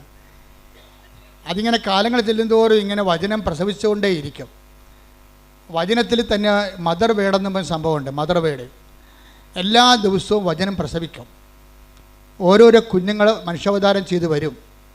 നമ്മുടെ ജീവിതാനുഭവങ്ങളുടെ വചനത്തിൻ്റെ മനുഷ്യാവതാരം ഭയങ്കരമായ ഒരു വിസ്മയക്കാഴ്ചയാണ്. ഇവിടെ എന്താ സംഭവിച്ചിരിക്കുന്നത്? പശുവും ചത്ത്, മോരിലെ പുളിയും പോയി, എല്ലാവരും ചാടി വള്ളത്തിൽ കയറി അവിടെ പഴയ ജീവിതത്തോടെ അവർ പോയി. ശിഷ്യന്മാരെല്ലാവരും പഴയ പണിക്ക് പോയി. യേശുവിൻ്റെ കൂടെ പോയിട്ട് പണ്ടൊക്കെ അപ്പം വർദ്ധിപ്പിച്ചൊക്കെ നുണഞ്ഞുകൊണ്ടൊക്കെ പറഞ്ഞുകൊണ്ടിരിക്കുകയാണ്. പണ്ട് അപ്പം വർദ്ധിച്ചാൽ ഞങ്ങൾ തിന്നാനും ഭയങ്കര മധുരമായിരുന്നു, അത് മീൻ കിട്ടിയായിരുന്നു, അത് ഭർത്താവിനും കിട്ടിയാന്നൊക്കെ പറഞ്ഞിട്ട് വള്ളത്തിൽ പറഞ്ഞ് കുത്തിരുന്ന് പണ്ടത്തെ ആധ്യാത്മിക അനുഭവങ്ങളൊക്കെ പറഞ്ഞുകൊണ്ടിരിക്കുകയാണ്. പെട്ടെന്ന് ഒരാളിങ്ങനെ ഈ വെളുപ്പാങ്കാലത്ത് കടലിൻ്റെ അരികിൽ നിൽക്കണ കാണും. ഇവന്മാർ അങ്ങനെ പല ആൾക്കാർ കടപ്പുറത്ത് വരുന്നതാണ്. പക്ഷേ യേശു സ്നേഹിച്ചിരുന്നൊരു ശിഷ്യനെ ആ ആളായ്മ കണ്ടപ്പോൾ, ആ തലയനൊക്കെ കണ്ടപ്പോൾ ആളെ മനസ്സിലായി. ഉടനെ യോഹന്നാൻ പത്രോസിനോട് പറഞ്ഞ്, ദാറ്റ് ഇസ് ലോർഡ്, അത് കർത്താവാണെന്ന് പറഞ്ഞു. ആർക്കും മനസ്സിലായില്ല. ആ സ്നേഹിച്ച ശിഷ്യനെ മനസ്സിലായുള്ളത്. കർത്താവ് വന്നത് മനസ്സിലായില്ല. മക്കളെല്ലാം പൊട്ടന്മാരാണ്, ഉടമ്പടി എടുത്തിരിക്കുന്ന പാർട്ടിയാണ് എല്ലാവരും, പക്ഷെ പൊട്ടനാണ്. അതിനകത്ത് ഒരുത്തം പറഞ്ഞ് അവൻ്റെ നെഞ്ചത്ത് ചാരിക്കിടന്ന ആളാണ് അവസാന നിമിഷങ്ങളിൽ. കാരണം കുരിശിൻ്റെ ചുവട്ടിൽ നിന്നവനുമാണ് അവൻ. ഇവൻ്റെ തലയനക്കങ്ങളും കൈ അനക്കങ്ങളും നിഴലാട്ടങ്ങളൊക്കെ അറിയാൻ പറ്റും. അവനിത് കണ്ടപ്പോൾ തന്നെ പറഞ്ഞു, ദാറ്റ് ഈസ് ലോർഡ്, അത് കർത്താവാണ് എന്ന് പറഞ്ഞ് കേട്ടില്ല. 10 ദിവസം നോക്കുമ്പോൾ തനിക്ക് തുണിയില്ലാതിരിക്കുന്ന വെള്ളത്തെ അവൻ ചാടി പുറങ്കുപ്പായി എടുത്തിട്ട് വെച്ച് ഒറ്റ ചാട്ടം വെള്ളത്തിലോട്ട്. ഈ കർത്താവിൻ്റെ പേര് കേട്ടതേ ഉള്ളൂ, അപ്പം തന്നെ അവൻ ചാടി. ആദ്യം ഞങ്ങൾ പണിക്ക് പോകണമെന്ന് പറഞ്ഞ പാർട്ടിയാണ്. അപ്പോൾ ഇനി ഇവിടെ കരക്ക് നിന്നിട്ട് കാര്യമൊന്നുമില്ല, ഭക്ഷണം കഴിക്കണമെങ്കിൽ ഈ കൈ കൊണ്ട് അധ്വാനിക്കണമെന്ന് പറഞ്ഞുകൊണ്ട് തിരിച്ചു പോയ പാർട്ടിയാണ്. പക്ഷേ ആ ഉടമ്പടി കാലമൊക്കെ കഴിഞ്ഞു, അതിൻ്റെ കാലമൊക്കെ അടയാളങ്ങളൊക്കെ തീർന്ന് ഈശോയും മരിച്ചു. ഈ ജീവിതത്തിൽ വേണമെങ്കിൽ നമുക്ക് എന്നാത്തിനാവശ്യം, എന്നാ ഉടമ്പടി, നമ്മൾ വിലയെടുത്താൽ നമുക്ക് ജീവിക്കാം. ആൾക്കാർ പറയത്തില്ലേ, നാട്ടുകാർ പറയണില്ലേ, എന്നാ പാർട്ടി, നമ്മൾ വിലയെടുത്താൽ നമുക്ക് ജീവിക്കാം. അതിപ്പോൾ പാർട്ടി മാത്രമല്ല, ആധ്യാത്മിക മേഖലയിലുണ്ട്. കുറച്ച് കഴിയുമ്പോൾ ആൾക്കാർക്ക് നിരാശ കയറിയിട്ട് പറയും, ഓ നമ്മൾ വിലയെടുത്താൽ നമുക്ക് ജീവിക്കാം. അതുമാണ് അപ്പോസ്തലന്മാരാണ് ഇത് ആദ്യം പറഞ്ഞത്. ഞാൻ പണിക്ക് പോകാൻ പോകണമെന്ന് പറയും, ഞാൻ പണിക്ക് പോകാൻ പോകണം. ഇപ്പോൾ പറയും മറ്റുള്ള അണ്ണന്മാരും പറഞ്ഞു ഞങ്ങളും വരണമെന്ന് പറയും. എല്ലാം കൂടി കെട്ടിയെടുത്ത് പോയതാണ്, എല്ലാവരും കെട്ടിയെടുത്ത് പോയെങ്കിലും കർത്താവിൻ്റെ രീതി വെച്ചാൽ കർത്താവിന് ഇവിടെ ഇൻവെസ്റ്റ്മെൻറ്റ് അറിയാം നല്ലവണ്ണം. ഇവിടെ ഇൻവെസ്റ്റ്മെൻറ്റ് എന്താണെന്ന് വെച്ച് കഴിഞ്ഞാൽ ഇവർക്ക് നിക്ഷേപമുണ്ട്. കഴിഞ്ഞ കാലഘട്ടത്തിലെ കർത്താവിന് വേണ്ടി ഒത്തിരി സ്നേഹിച്ച് കൂടെ നടന്ന് ജോലി ചെയ്ത ആൾക്കാരാണ്. ഒരുത്തൻ കർത്താവിന് വേണ്ടി വെട്ടിയ ആളാണ് പത്രോസ്. ശത്രുക്കളുടെ നിന്ന് കർത്താവിനെ രക്ഷിക്കാൻ വെട്ടിയ ആളാണ്. ആൾക്ക് ഇൻവെസ്റ്റ്മെൻ്റ് ഉണ്ട്. യോഹന്നാനാണെങ്കിൽ കർത്താവിനെ സമരിയക്കാരുടെ വഴിയെ കൂടി കർത്താവ് പോകണമെന്ന് പറഞ്ഞപ്പോൾ സമരിയക്കാർ പറഞ്ഞു നിൻ്റെയൊക്കെ കൈയും കാലും വെട്ടുമെന്ന് പറഞ്ഞപ്പോൾ പറഞ്ഞ് കർത്താവിനോട് തിരിച്ചൊന്നും പറഞ്ഞ് നീ ദൈവപുത്രനാണ്, അധികാരമുണ്ട്, പക്ഷെ പ്രയോജനമില്ല, ഇവന്മാരുടെയൊക്കെ പെടലെടുക്കേണ്ടതാണ്, ആ അധികാരം ഇങ്ങോട്ട് താ, ആകാശത്ത് തീയും ഗന്ധം ഇറക്കണം, ഞാൻ കാണിച്ചു തരാം. ഇവന്മാർ ഇന്ന് സംസാരിച്ചാലും നാളെ സംസാരിക്കില്ലെന്ന് പറഞ്ഞ് സമരിയക്കാരുടെ ഇതിൽ കർത്താവിന് വേണ്ടി വീമ്പിളച്ച് നിന്ന ആളാണ് യോഹന്നാൻ. ഈ രണ്ട് കാര്യവും കർത്താവ് വഴക്കിട്ടെങ്കിലും കർത്താവിന് മനസ്സിലതുണ്ട്. അതാണ് വിഷയം. നമ്മൾക്കൊരു കാലത്തെ പ്രാർത്ഥനയിലൊക്കെ വീഴ്ചയൊക്കെ വന്നെങ്കിലും കർത്താവിൻ്റെ ശാസനം കിട്ടിയാലും നിൻ്റെ ഇൻവെസ്റ്റ്മെൻറ്റ് ദൈവം മറക്കത്തില്ല ഒരിക്കലും. അതാ വീണ്ടും ആ രണ്ട് കക്ഷികൾ വന്നില്ലേ, യോഹന്നാനും പത്രോസും. പണ്ട് ഈ രണ്ട് കക്ഷികളാണ് കർത്താവിൻ്റെ ജീവന് വേണ്ടി പോരാടിയ രണ്ട് കക്ഷികളാണ്. അപ്പോൾ യോഹന്നാൻ ആണ് കണ്ടെത്തി പറഞ്ഞത് അത് കർത്താവാണെന്ന്. അപ്പോൾ തന്നെ പത്രോസ് എടുത്തു ചാടി. അപ്പോൾ യോഹന്നാൻ തന്നെ സുവിശേഷം എഴുതിയിരിക്കുകയാണ്. എന്താ പറയണത്? അവൻ എടുത്തു ചാടി, പക്ഷേ നമ്മുടെ കയ്യിൽ നിന്ന് താക്കോല് പോയി, അവൻ താക്കോൽ അടിച്ച് മാറ്റി വന്നു. എന്താ കാര്യം? അവൻ എടുത്ത് ചാടി. പിന്നെ ഉടനെ ബൈബിൾ പറയണം, എന്നാൽ മറ്റു ശിഷ്യന്മാർ വള്ളത്തിൽ തന്നെ ഇരുന്ന് മീനും കൊണ്ട് പോകുന്നതെന്നാണ് പറയണം. അപ്പോൾ എന്നാലെന്ന് ചേർക്കേണ്ട കാര്യം ഇല്ല ഇവിടെ. പക്ഷെ അവൻ എടുത്ത് ചാടിയതിന് പ്രാധാന്യം കിട്ടാൻ വേണ്ടിയാണ് എന്നാലെന്ന് പറയണത്. അപ്പോൾ ഈ ഉടമ്പടിയിൽ ഒത്തിരിയേറെ, ഉടമ്പടി എന്താണ്?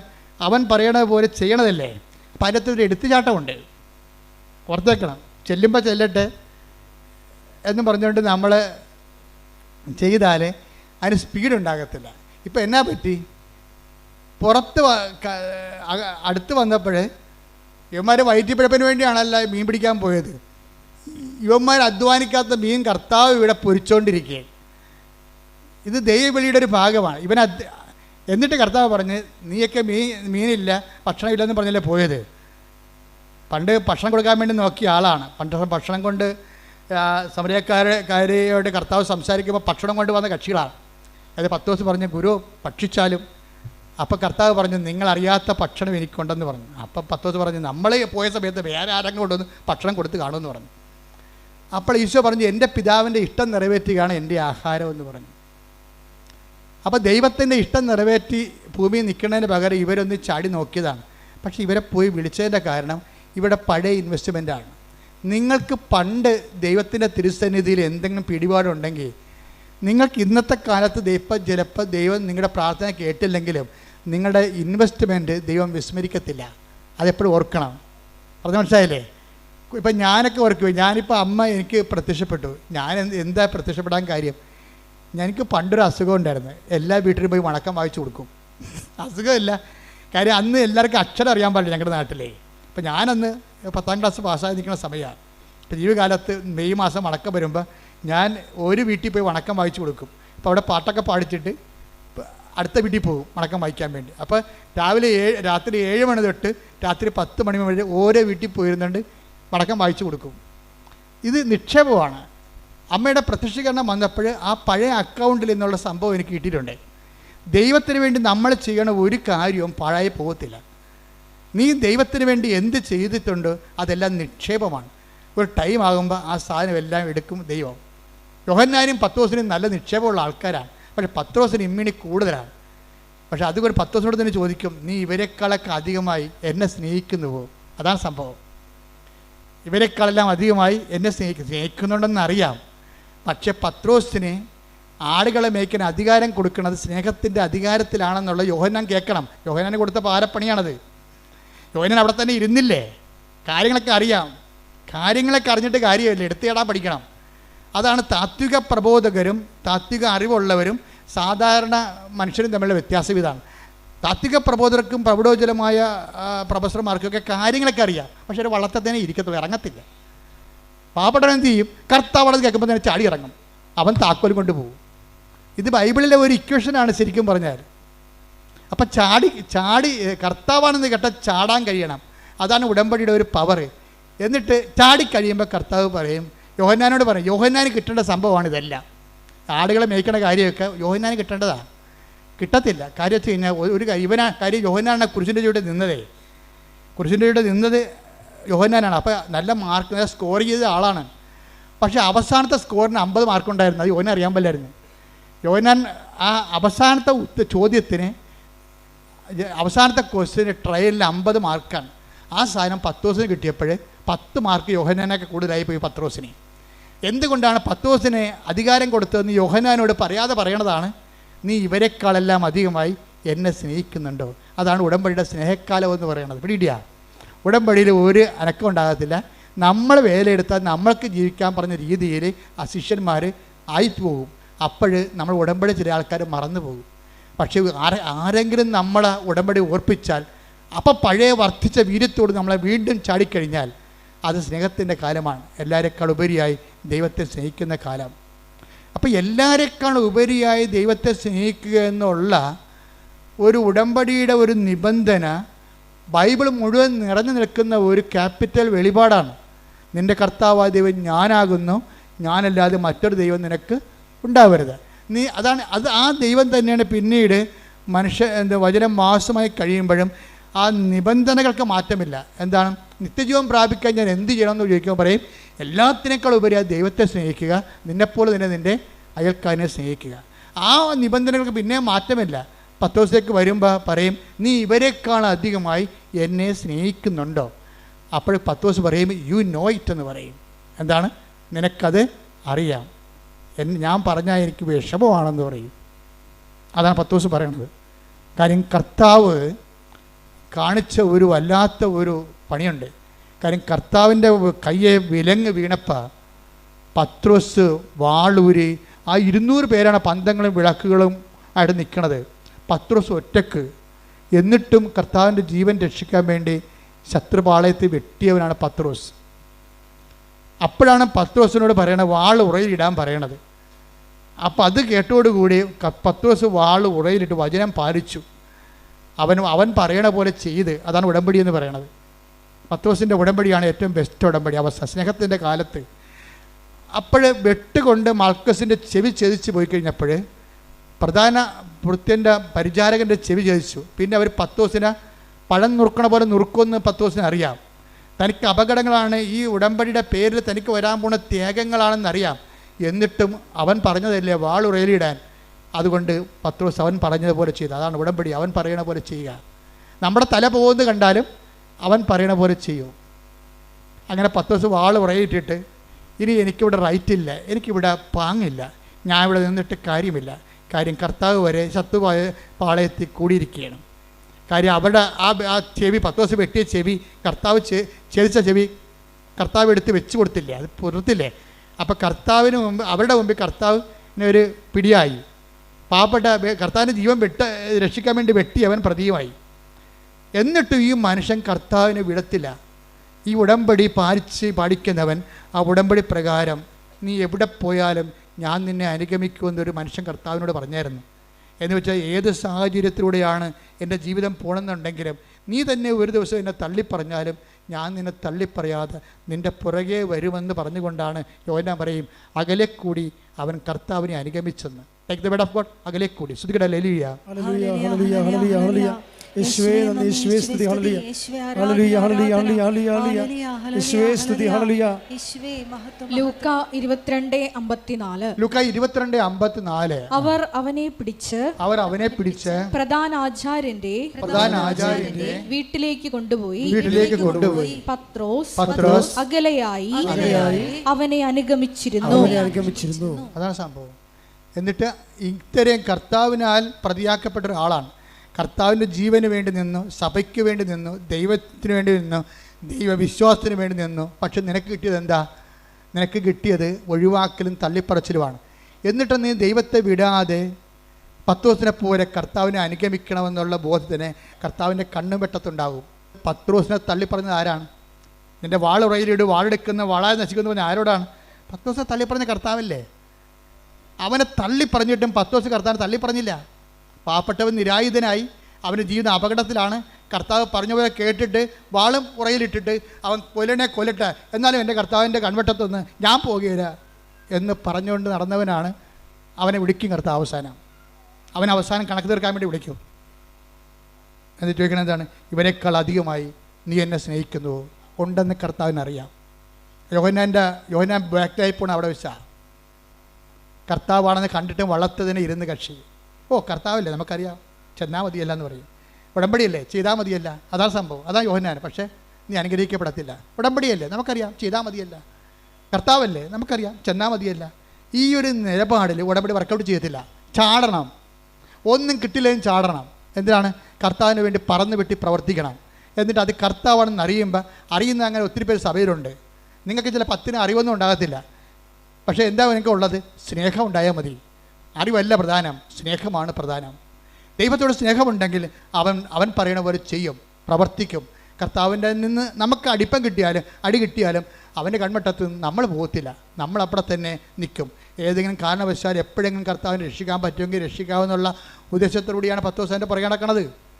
എന്തൊരു സ്നേഹമാണ് ആ മനുഷ്യന്. അതാണ് സ്നേഹത്തിൻ്റെ, ഉടമ്പടി സ്നേഹത്തിൻ്റെ കാലം എന്ന് പറയുന്നത്.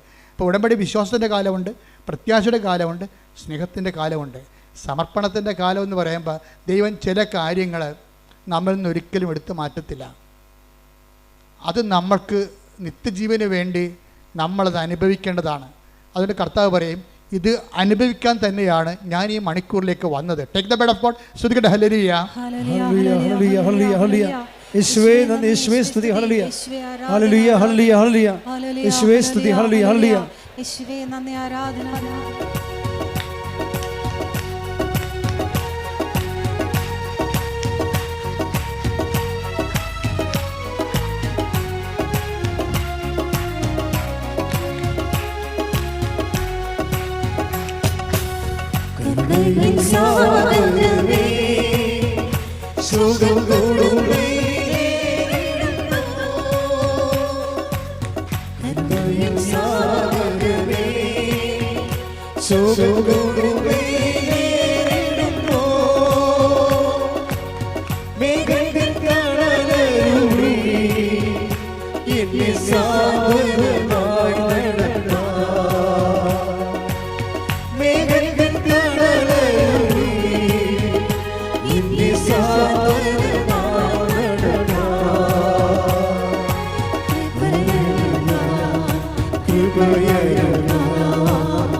പരിശുദ്ധ പരമ ദിവ്യകാരുണ്യത്തിന് നേരവും ആരാധനയും സ്തുതിയും പുകഴ്ചയും ഉണ്ടായിരിക്കട്ടെ.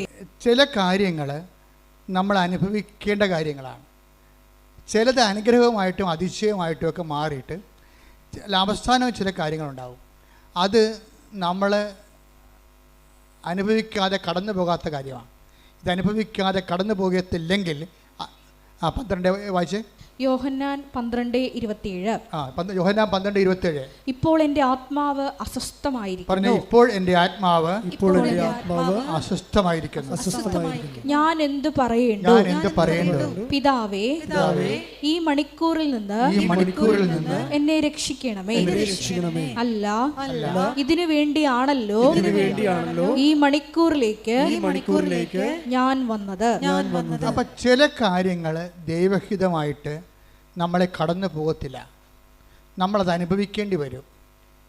ഈ അനുഭവിക്കേണ്ട കാലത്ത് വരുമ്പോൾ വിശ്വാസം വർക്കൗട്ട് ചെയ്തില്ല, പ്രത്യാശ വർക്കൗട്ട് ചെയ്തില്ല, സ്നേഹമല്ല. അവിടെ എന്താണ്? സമർപ്പണം. അതാണ് കർത്താവ് പറഞ്ഞത്. ഈശോ ആണ് ഇതിൻ്റെ അകത്ത് 10 ദിവസത്തിനേക്കാളും നല്ലത്. അവിടെയാണ് അതുകൊണ്ട് ഞാൻ എപ്പോഴും നമ്മുടെ അലക്സച്ചനൊക്കെ എപ്പോഴും തർക്കിക്കും ഞങ്ങൾ പ്രശ്നം കേൾക്കാൻ നേരത്ത്. കാര്യം അലക്സച്ചനൊക്കെ പറയും നമ്മൾ കർത്താവിൻ്റെ തനി പുരോഹിതരാണ്, ഇമേജാണ്, ആൾട്ടർ ക്രൈസ്റ്റാണ്. ഞാൻ പറഞ്ഞു ഇറ്റ്സ് ഓക്കെ, പക്ഷെ അത് പ്രായോഗികമാണെന്ന് അറിയത്തില്ല എന്ന് പറയും. അതെന്താ ഞാനങ്ങനെ പറഞ്ഞത്? അത് നമ്മൾ ക്രിസ്തു ആണെന്ന് പറഞ്ഞാലൊക്കെ സഭയുടെ പഠനങ്ങൾ അങ്ങനെയൊക്കെയാണ്, പക്ഷേ അത് ആശയം എന്തുമാത്രം പ്രായോഗികമാണെന്ന് അറിയത്തില്ലെന്ന് ഞാൻ പറയും. സഭയെ വിമർശിച്ച് പറയണതല്ല. കാര്യം ചില സ്ഥലങ്ങളിൽ ചെന്ന് കഴിഞ്ഞാൽ ഈ ലാസ്റ്റ് സെക്ഷൻ, വിശ്വാസത്തെ എക്സ്പ്രഷൻ്റെ ലാസ്റ്റ് സെക്ഷനിൽ സമർപ്പണമുണ്ട്. അത് ഈ 12:27 ബന്ധപ്പെട്ടതാണ്. എന്താണ്? ചില കാര്യങ്ങൾ ജീവിതത്തിൽ നമ്മൾ പ്രാർത്ഥിച്ച മാറാത്ത കാര്യങ്ങളുണ്ട്. അതിപ്പോൾ നമ്മൾ അതിലാണ് മാർക്ക്. അതിന് 80 മാർക്കാണ്, 50 അല്ല 80. പ്രാർത്ഥിച്ചാൽ മാറുന്ന കാര്യമൊക്കെ ചെയ്ത് കഴിഞ്ഞാൽ 9 മാർക്കേ ഉള്ളൂ. പ്രാർത്ഥിച്ചാൽ മാറാത്ത കാര്യം അക്സെപ്റ്റ് ചെയ്യണമെങ്കിൽ 80 മാർക്കാണ് അതിനെ.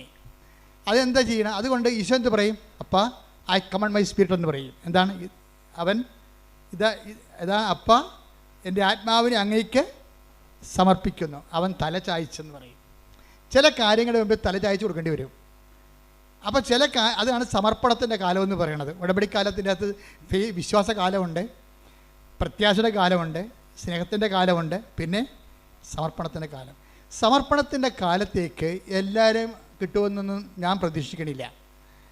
കാര്യം വെച്ചാൽ സമർപ്പണത്തിൻ്റെ കാലം എന്ന് പറയണത് നമ്മൾ ഒരു നിഗൂഢമായ, ഇന്നത്തെ വചനത്തിൽ പറഞ്ഞ പോലെ ഒരു ഏറ്റവും നല്ല രത്നം കണ്ടെത്തി കഴിഞ്ഞാൽ പിന്നെ എല്ലാം വിൽക്കും, അല്ലേ? എല്ലാം വിൽക്കും. 13 എടുത്തേ, മത്തായിയുടെ 13-ാം അധ്യായം. ഏറ്റവും രത്നവ്യാപാരി ഏറ്റവും നല്ല രത്നം കണ്ടെത്തി കഴിഞ്ഞാൽ എല്ലാം വിൽക്കും.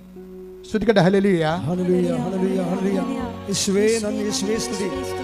മത്തായി 13:44. സ്വർഗരാജ്യം വയലിൽ ഒളിച്ചു വെച്ചിരിക്കുന്ന നിധിക്ക് തുല്യം. അത് കണ്ടെത്തുന്നവൻ അത് മറച്ചു വെക്കുകയും സന്തോഷത്തോടെ പോയി തനിക്കുള്ളതെല്ലാം വിറ്റ് ആ വയൽ വാങ്ങുകയും ചെയ്യുന്നു. അതെന്താ പ്രശ്നം വെച്ച് കഴിഞ്ഞാൽ ഒരു നിധി നമ്മൾ കുറച്ച് കഴിയുമ്പോൾ ദൈവരാജ്യത്തിലേക്ക് വരും. ഈ മനുഷ്യരാജ്യത്തിൽ നിന്നൊക്കെ നമ്മൾ മാറിയിട്ട് അവസാനം ദൈവരാജ്യത്തിൽ, ക്രിസ്തു വസിക്കുന്ന ദൈവരാജ്യത്തേക്ക് എത്തുമ്പോൾ ക്രിസ്തുവാണ് ഏറ്റവും വലിയ നിധിയെന്ന് നമ്മൾ മനസ്സിലാകും. അപ്പോൾ ക്രിസ്തുവിനെ നേടാൻ വേണ്ടി പിന്നെ എന്ത് ചെയ്യും? എല്ലാം വിൽക്കും, ആശകൾ വിൽക്കും.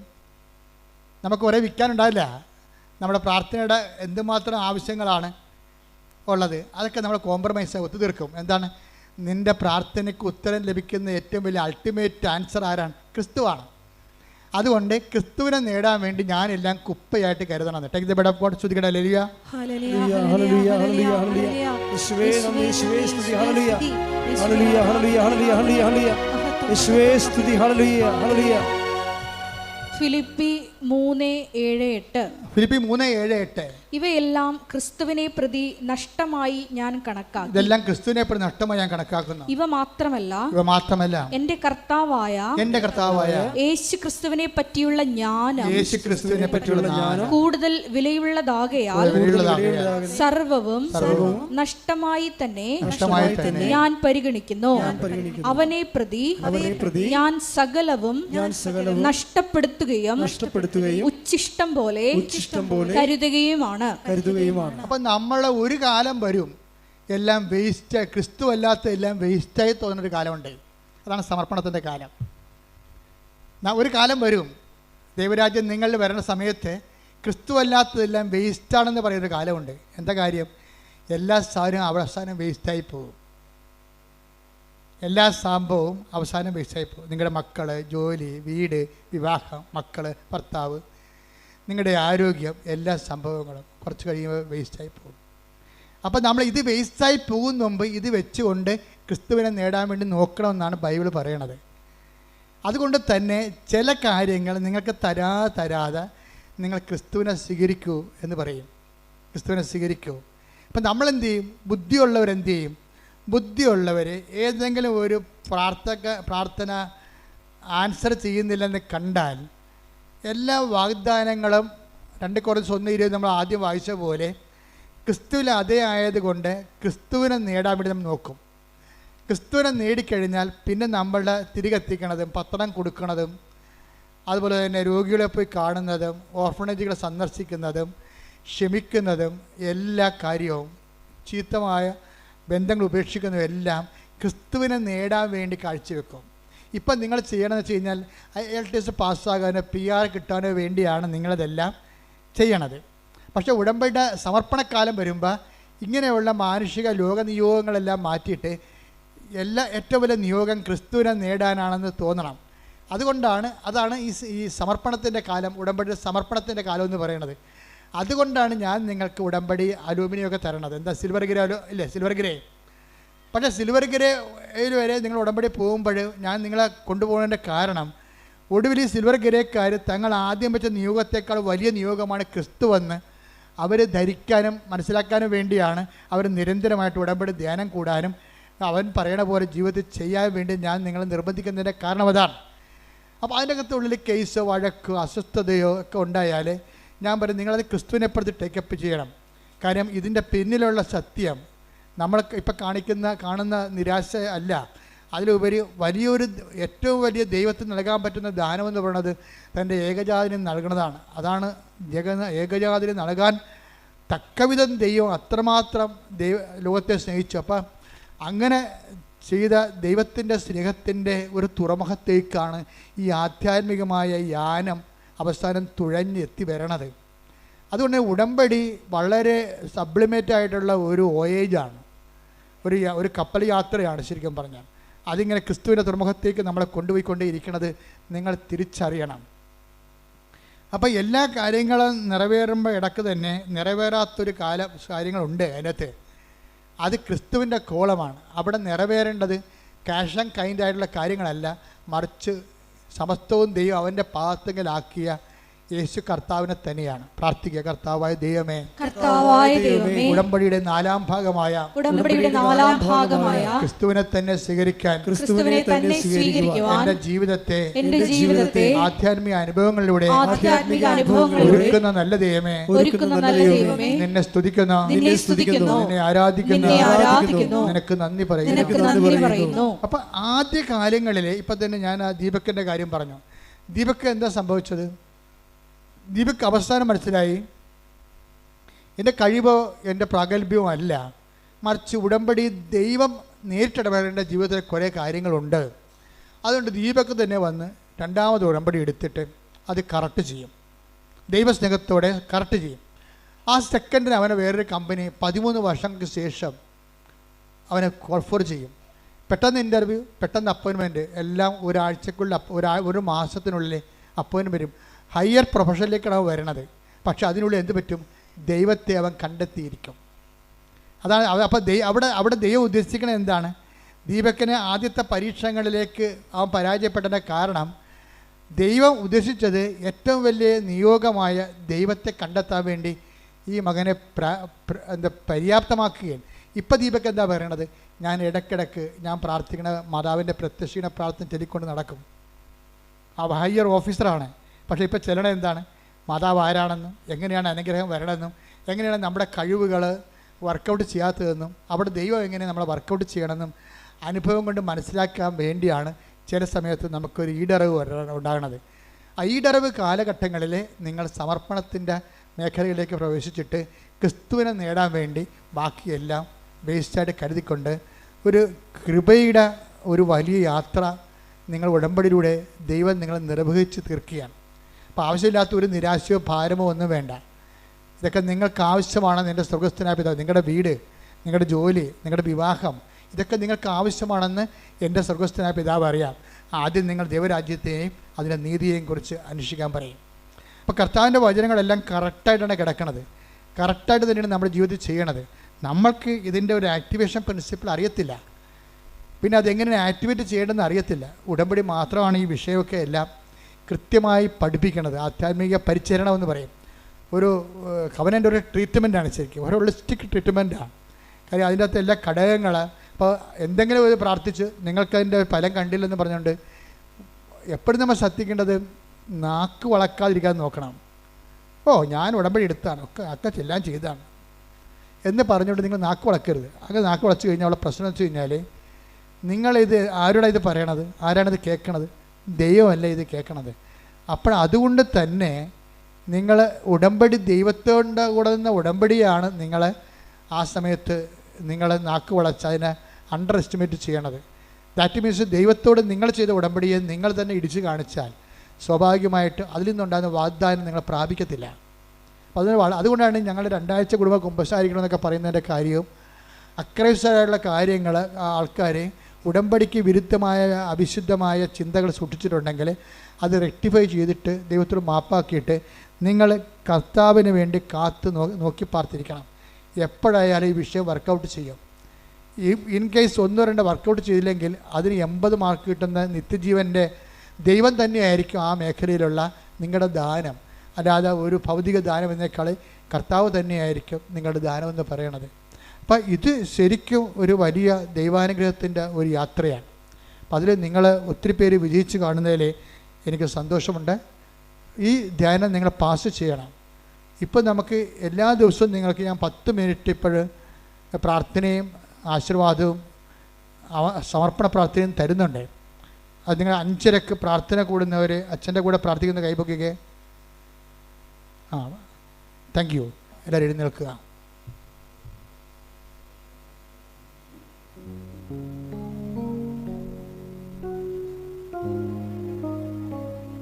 അച്ഛൻ പ്രാർത്ഥിക്കും, മക്കളെ സ്തുതിച്ചാൽ മതി. എല്ലാ മേഖലകളെയും സമർപ്പിച്ചുകൊണ്ട് പ്രാർത്ഥിക്കാൻ പോവുകയാണ്. Hallelujah hallelujah hallelujah. മഹത്വം കർത്താവിന്റെ ഉന്നതമായ ആരാധന ആരാധന. Hallelujah hallelujah. കർത്താവിന്റെ വിശുദ്ധ പൗരോഹിത്യത്തെ മഹത്വപ്പെടുത്തുന്നു. കർത്താവിൽ സഭയിലുള്ള സാന്നിധ്യം പ്രകടമാക്കി. 38 വർഷം ഞാൻ അർപ്പിച്ച കൃപാനയുടെ യോഗ്യതയാണ്. കൃപാസ്ഥാനത്താറെ ജീവനോടെ പ്രത്യക്ഷപ്പെട്ട പരിശുദ്ധ അമ്മയുടെ മധ്യസ്ഥത, കർത്താവിൻ്റെ തിരുമുറുവാർന്ന വലതുകരം, അനുഗ്രഹത്തിൻ്റെ വലതുകരം ഓരോ മക്കളുടെ മേൽ വെക്കണമെന്ന് പ്രാർത്ഥിക്കുന്നു. കർത്താവ് രോഗബാധിതർക്ക് വേണ്ടി പ്രാർത്ഥിക്കുന്നു. വാദരോഗികൾക്ക് വേണ്ടി പ്രാർത്ഥിക്കുന്നു. ഹൃദയ രോഗികൾക്ക് വേണ്ടി പ്രാർത്ഥിക്കുന്നു. കരൾ രോഗികൾക്ക് വേണ്ടി പ്രാർത്ഥിക്കുന്നു. കർത്താവ് നിന്റെ വിശുദ്ധമായ വലതുകരം ഉയർത്തണം. അങ്ങനെ ആണിപ്പിടാർന്ന വലതുകരം ഉയർത്തണം. എല്ലാ മക്കളെയും സ്പർശിക്കണം. അടിപ്പിണർ പോലെ സ്പർശിക്കണം. വൈദാഘാതം പോലെ സ്പർശിക്കണം. ദൈവികമായ ശക്തി നിങ്ങളിലേക്ക് ആവശ്യിക്കട്ടെ. ദൈവികമായ ശക്തി നിങ്ങളിലേക്ക് ആവശ്യിക്കട്ടെ. ഉച്ച മുതൽ ഉള്ളങ്കാൽ വരെ കർത്താവിൻ്റെ രക്തം പടരട്ടെ. ഉച്ച മുതൽ ഉള്ളങ്കാൽ വരെ കർത്താവിൻ്റെ രക്തം പടരട്ടെ. എല്ലാ കോശങ്ങളിലും കർത്താവിൻ്റെ രക്തം പടരട്ടെ. എല്ലാ മാംസപേശികളിലും കർത്താവിൻ്റെ രക്തം പടരട്ടെ. എല്ലാ അസ്ഥികളിലും അസ്ഥിക്കുഴകളിലും കർത്താവിൻ്റെ രക്തം പടരട്ടെ. കർത്താവിൻ്റെ വലത് കരത്താൽ എല്ലാവരും സ്പർശിക്കപ്പെടട്ടെ. മാരക രോഗികൾ കർത്താവിൻ്റെ നാമത്തിൽ മാറിപ്പോകട്ടെ. സ്ഥിരാവേദികൾ കർത്താവിൻ്റെ നാമത്തിൽ മാറിപ്പോകട്ടെ. സൃഷ്ടിരോഗങ്ങൾ, ക്യാൻസർ രോഗങ്ങൾ, മക്കളില്ലാത്ത ദമ്പതികൾ, ഗർഭാശയത്തിന് കട്ടിക്കുറവുള്ളവർ, ബീജത്തിന് ഒട്ടമില്ലാത്തവർ, ജനിതകമായ തടസ്സങ്ങളുള്ളവർ യേശു നാമത്തിൽ മാറിപ്പോകട്ടെ. വൈവാഹിക തടസ്സങ്ങൾ, മക്കളില്ലാത്തവർ, വീടില്ലാത്തവർ, ജോലി ഇല്ലാത്തവർ, അമ്മേ കാനായിലെ കല്യാണത്തെ പോലെ എല്ലാ ഇല്ലായ്മകളും ആരാധന സന്നിധാനത്തിന് അമ്മ മധ്യസ്ഥം വഹിക്കണം. പ്രാർത്ഥിക്കാൻ പോലും നിവർത്തിയില്ലാത്തവർ, വിശ്വാസം കുറവുള്ളവർ, വിശ്വസിക്കാൻ കഴിവില്ലാത്തവർ എല്ലാവരും കണ്ണീരോടെ പ്രാർത്ഥിക്കണം. കർത്താവേ, വിശുദ്ധ പൗരോഹിത്യത്തെ മഹത്വപ്പെടുത്തണം. കർത്താവേ, സഭയിലുള്ള സാന്നിധ്യം പ്രകടമാക്കണമേ. കർത്താവേ, നിന്റെ ഉന്നതമായ നാമത്തിന് സ്വത്വം ചെയ്യുന്നു. കർത്താവേ, നിന്റെ വിശുദ്ധ പൗരോഹിത്യത്തെ മഹത്വപ്പെടുത്തണമേ. കർത്താവേ, കൃപാസന ആൾത്താറ് 2004 ഡിസംബർ 7-ാം തീയതി പ്രത്യക്ഷപ്പെട്ട് ദുരന്തം ഉണ്ടാകാൻ പോണ് പ്രാർത്ഥിക്കണമെന്ന് പറഞ്ഞ അമ്മയുടെ പ്രാർത്ഥന ഈ സമയത്ത് മധ്യസ്ഥ പ്രാർത്ഥനയായി ഞങ്ങൾക്ക് നൽകണമേ. കുഞ്ഞുങ്ങള്, പഠിക്കാൻ കഴിവില്ലാത്തവര്, തെറ്റായ ബന്ധങ്ങൾ അകപ്പെട്ടവര്, കുറ്റമറാത്ത സ്ഥലങ്ങള്, സാമ്പത്തിക കടങ്ങള്, ജപ്തി നടപടികള്, തെറ്റായ ബന്ധങ്ങൾ അകപ്പെട്ടിരിക്കുന്നവര്, കർത്താവേ, വാടക താമസിക്കുന്നവര്, ഒറ്റയ്ക്ക് താമസിക്കുന്നവര്, പാട്ടത്തിൽ താമസിക്കുന്നവര്, ഇറങ്ങിക്കൊടുക്കേണ്ടി വരുന്നവര്, വിദേശ ജോലികള് ചെയ്തു പോയിട്ട് പഠനം കഴിഞ്ഞിട്ട് അവിടെ വിസ പുതുക്കാത്തവര്, അവർക്ക് ജോലി കിട്ടാത്തവര്, കർത്താവ് ലക്ഷക്കണക്കിന് രൂപ നാട്ടിൽ കടമുള്ളവര്, കണ്ണീരോടെ പ്രാർത്ഥിക്കുന്ന എല്ലാവർക്കും വേണ്ടി പ്രാർത്ഥിക്കുന്ന കർത്താവേ, സ്വർഗം തുറക്കണമേ. കർത്താവേ, സ്വർഗം തുറക്കണമേ. നിന്റെ നാമത്തെ ഇപ്പോഴും മഹത്വപ്പെടുത്തണമേ. അപ്പാ, അങ്ങേ പുത്രനായ യേശു ക്രിസ്തുവിന്റെ ഉന്നതമായ നാമത്തില് സർവ്വ പാപങ്ങളും, സർവ്വ രോഗങ്ങളും, സർവ്വ തടസ്സങ്ങളും, ജീവിത ദുരിതങ്ങളും യേശുവിന്റെ ഉന്നതമായ നാമത്തില് മാറിപ്പോകട്ടെ. ശ്രുതികട്ടെ. Hallelujah, hallelujah, hallelujah, hallelujah. യേശുവേ, എല്ലാ രോഗങ്ങളും തടസ്സങ്ങളും നീങ്ങിപ്പോയിക്കൊണ്ട് അങ്ങയുടെ നാമത്തെ ആരാധനയിലൂടെ വീണ്ടും വീണ്ടും മഹത്വപ്പെടുത്തണമേ. Hallelujah, hallelujah. ദൈവപിതാവേ നന്ദി, ദൈവപിതാവേ മഹത്വം, ദൈവപിതാവേ ആരാധന. ഹല്ലേലൂയ.